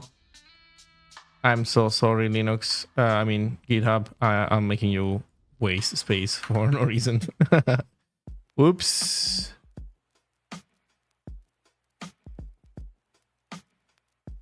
Oh, there we go. We're good.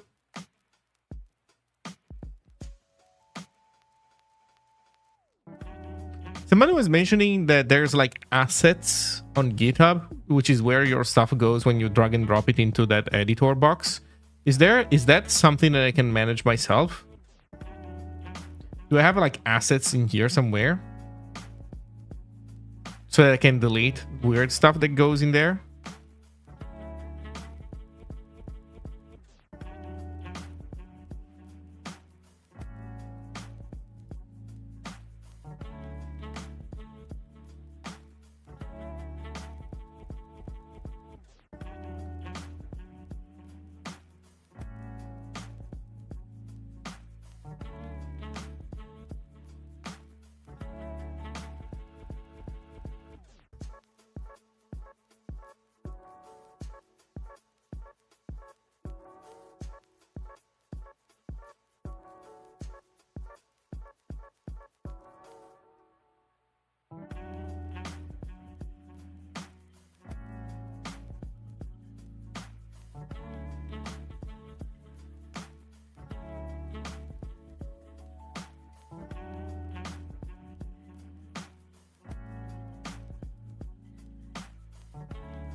Okay, let's go to VS Code.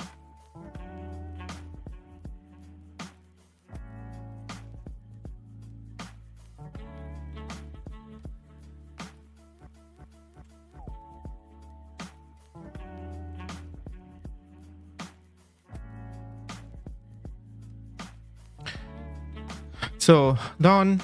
Okay.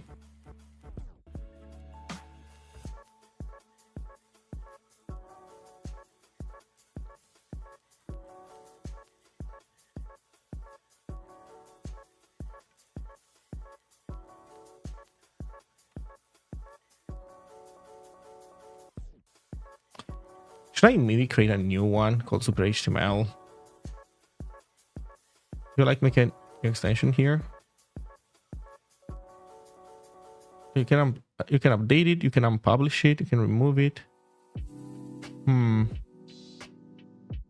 Yeah, it's fine.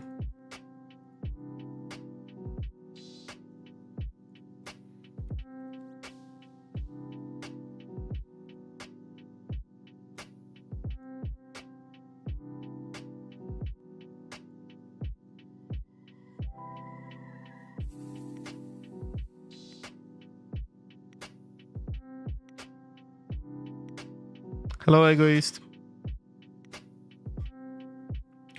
Did Microsoft do anything about my stuff?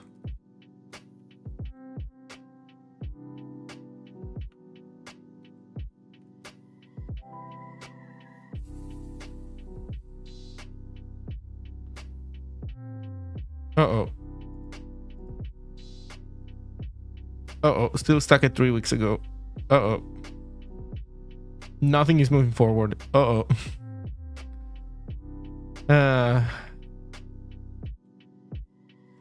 But CI is now green? Wasn't this red? I'm so sad Arc isn't available on Linux.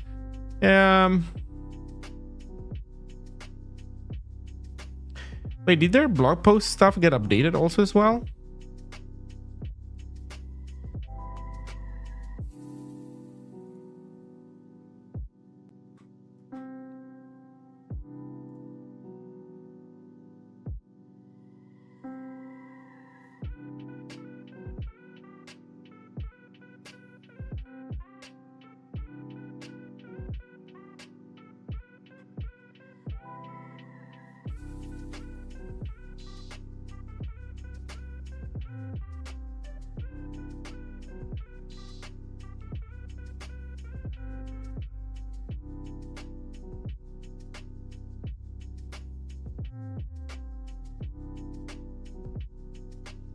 The Windows version I used before was quite far behind the Mac version anyway. Oh no, I didn't know about this.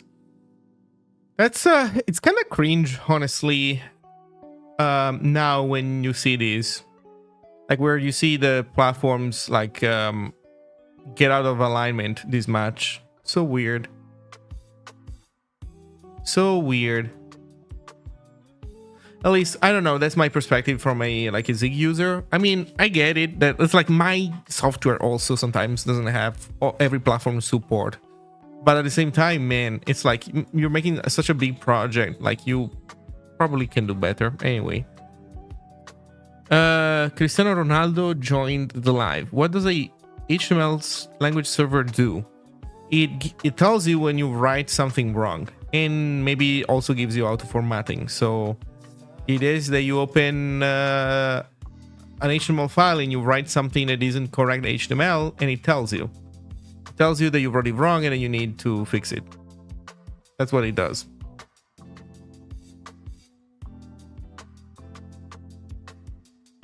I feel they took quite a weird turn when they decided to use Swift. I would agree. Yes. Because they chose to not use a general purpose language, right? That's the problem.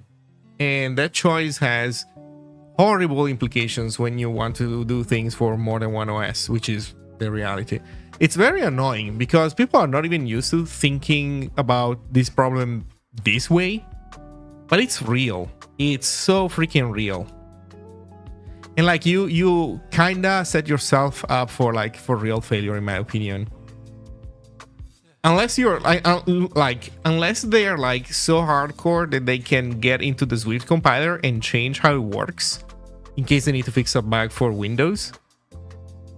I don't know. I feel like it's just not a good situation, honestly. Let's see if our thing works.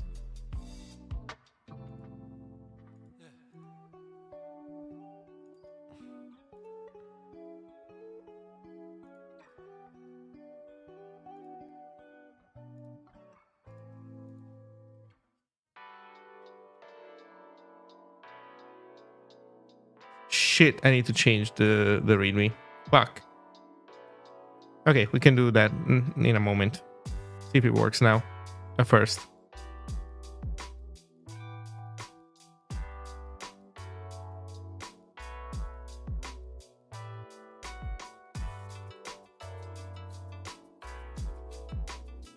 Okay, it works. Okay.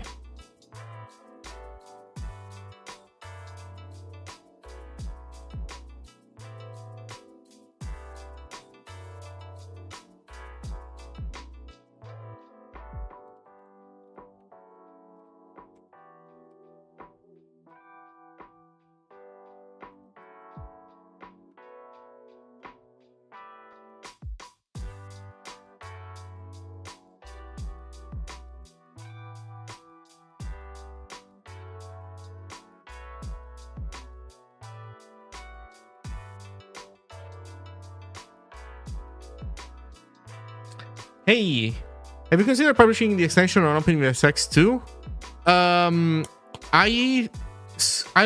took a look at OpenVSX the last time. This is not the first extension that I published there, and I took a look the last time that I was trying to publish something, and it seemed I think like it just didn't work well. So I ended up not doing it because I don't know, like I got stuck somewhere in the procedure.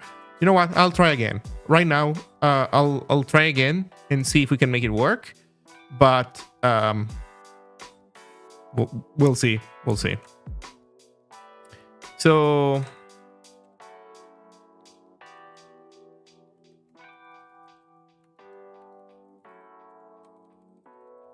let's release 0.5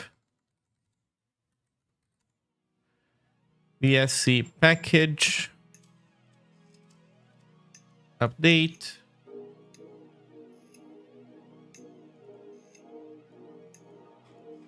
Upload.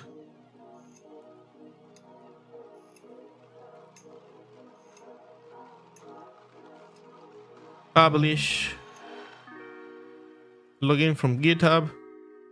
Yeah, I remember that the freaking like login stuff was a nightmare. Okay, so I got logged in. I click publish. No extension publishes under this namespace yet. Publish extension.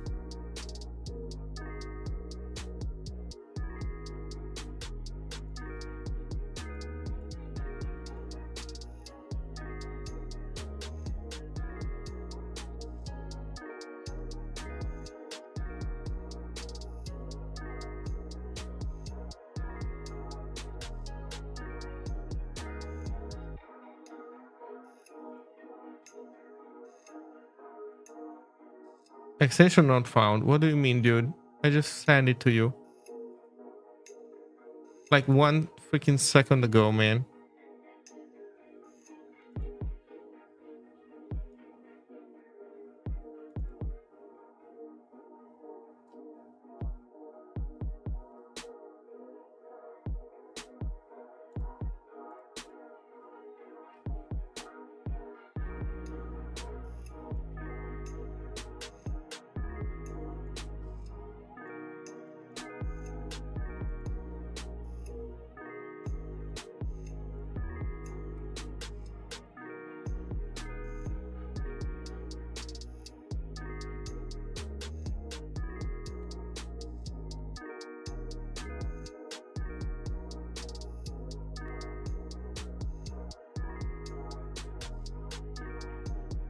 I don't even know if that's a real URL or not.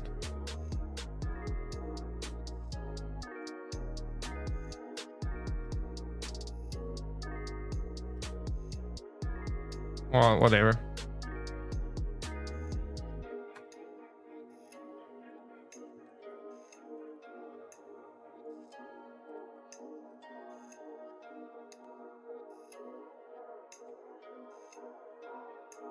You need to create a new issue in their GitHub repository to get verified. Jesus Christ, man. It's optional to get verified. I can just have a non-verified tag. Okay. I'll take it, I guess. Okay, finally this thing was processed. The version extension was published by Christoph IT. Yes, that's fine. Oh, it worked. I don't know. Last time this thing pooped itself real hard at some point. I don't know what happened, but I guess there you go. You guys have it. Success. Success.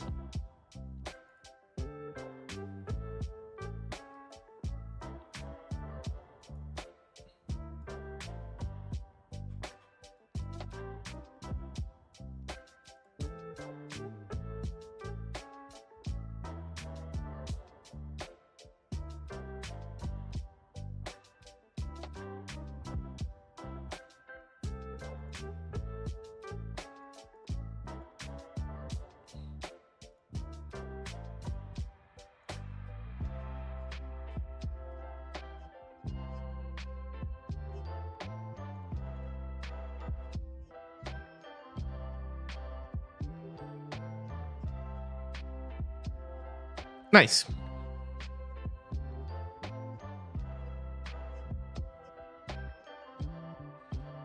Okay, so we succeeded. We succeeded. So what I'm thinking is that, well, now that this is okay, we can continue working on the templating stuff. So I feel like now the bottom part, like the bottom layers of the abstraction pile are solid enough that we can keep working, iterating on the upper parts, and it should be fine. That's nice. So now the question is, what do we do now? Here's what I think I'm gonna do. I think I'm gonna end the stream here. I'm still kind of tired from the weekend. And it's super hot. We successfully did what I set out to do. Like, I still have pending this fuzzing stuff. Like, I wanted the fuzzing thing to... Oh shit.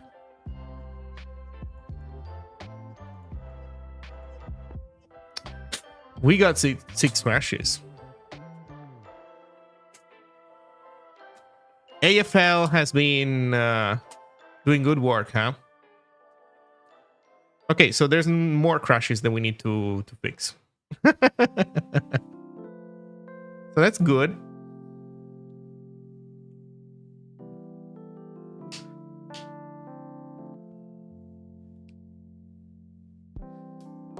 In any case, so yeah, I think I'm gonna stop here. I'll take a look at the crashes, but like I would say the majority of them we solved. Like the most blatant stuff we solved, so we should be good. I did start already some work on here. Like we got up to green unit tests past at the template parser. Like we had green at ast.zig. Actually, is this still the case? We made a bunch of changes. We might not be green there anymore. So let's take a look at root and let's enable ast.zig. Keep in mind that this ast.zig is not the HTML AST, it's the template AST. So the HTML AST is HTML/ast.zig. So it's in another folder. So well, let's see what happens now.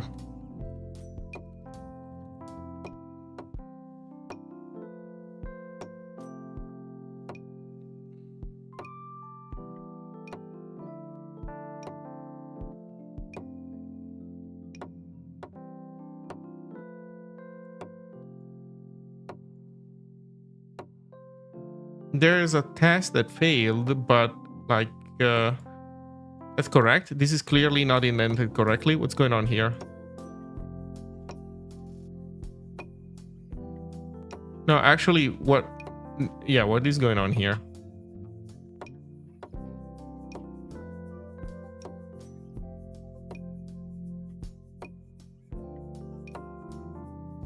We have an HTML test that fails, but maybe I mangled it myself.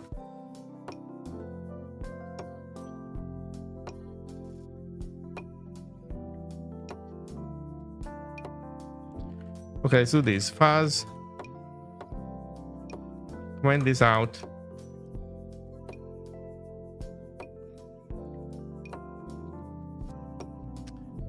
Then let's see.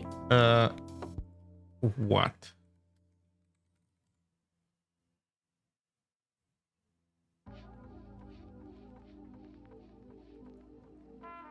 What happened here?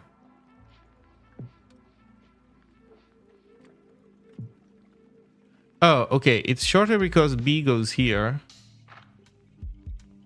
Why is A misaligned in this thing? Instead found this. Oh, I get it. This was the output that we expected, and instead we got this output. So the renderer. Oh no! What's going on, man? What is the renderer doing? Shit!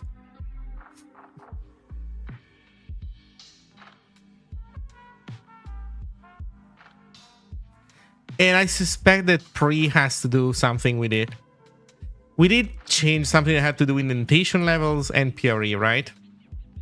Guess what? That must be it. Although, yeah, no, it was in the renderer. That's for sure. That's where indentation is a thing. What is going on, man?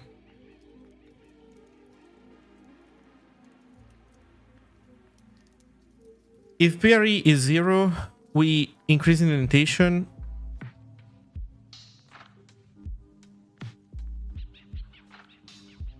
If PRE is 0, we decrease indentation.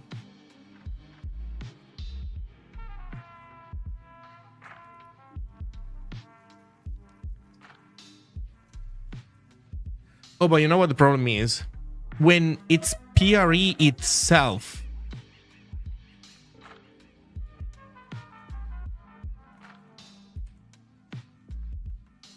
Frick. Okay, I get it. The problem is,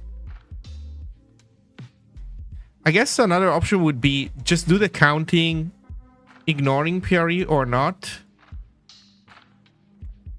on both sides. I guess this would also work in theory.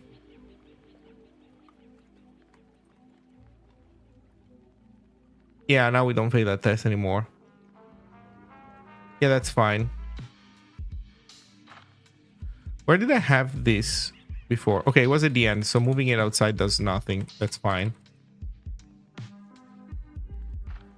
Okay, I think that's how I'll do it. Shit, that means that we have indentation wrong. We need to make another release. Okay. I should have run tests. I should have run all the tests before. In any case, yeah, we're in good shape. We're in good shape. So I guess starting from the next stream, we're going to resume the templating language work. And hopefully people can make use of the current state. Like the current state of the HTML LSP is good enough for people to use. That's my hope. Okay, let's see who else is streaming in the Z community, and let's rate them if there's anybody. Man, it's so hot where I am right now. Whew.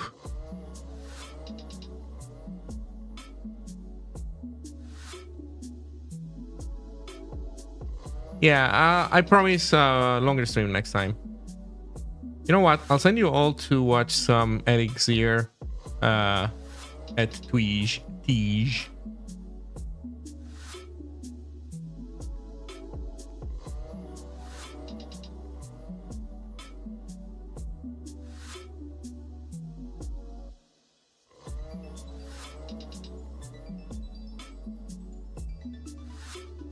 Oh, thank you, Ron. I'll take a look now. Well, see you all.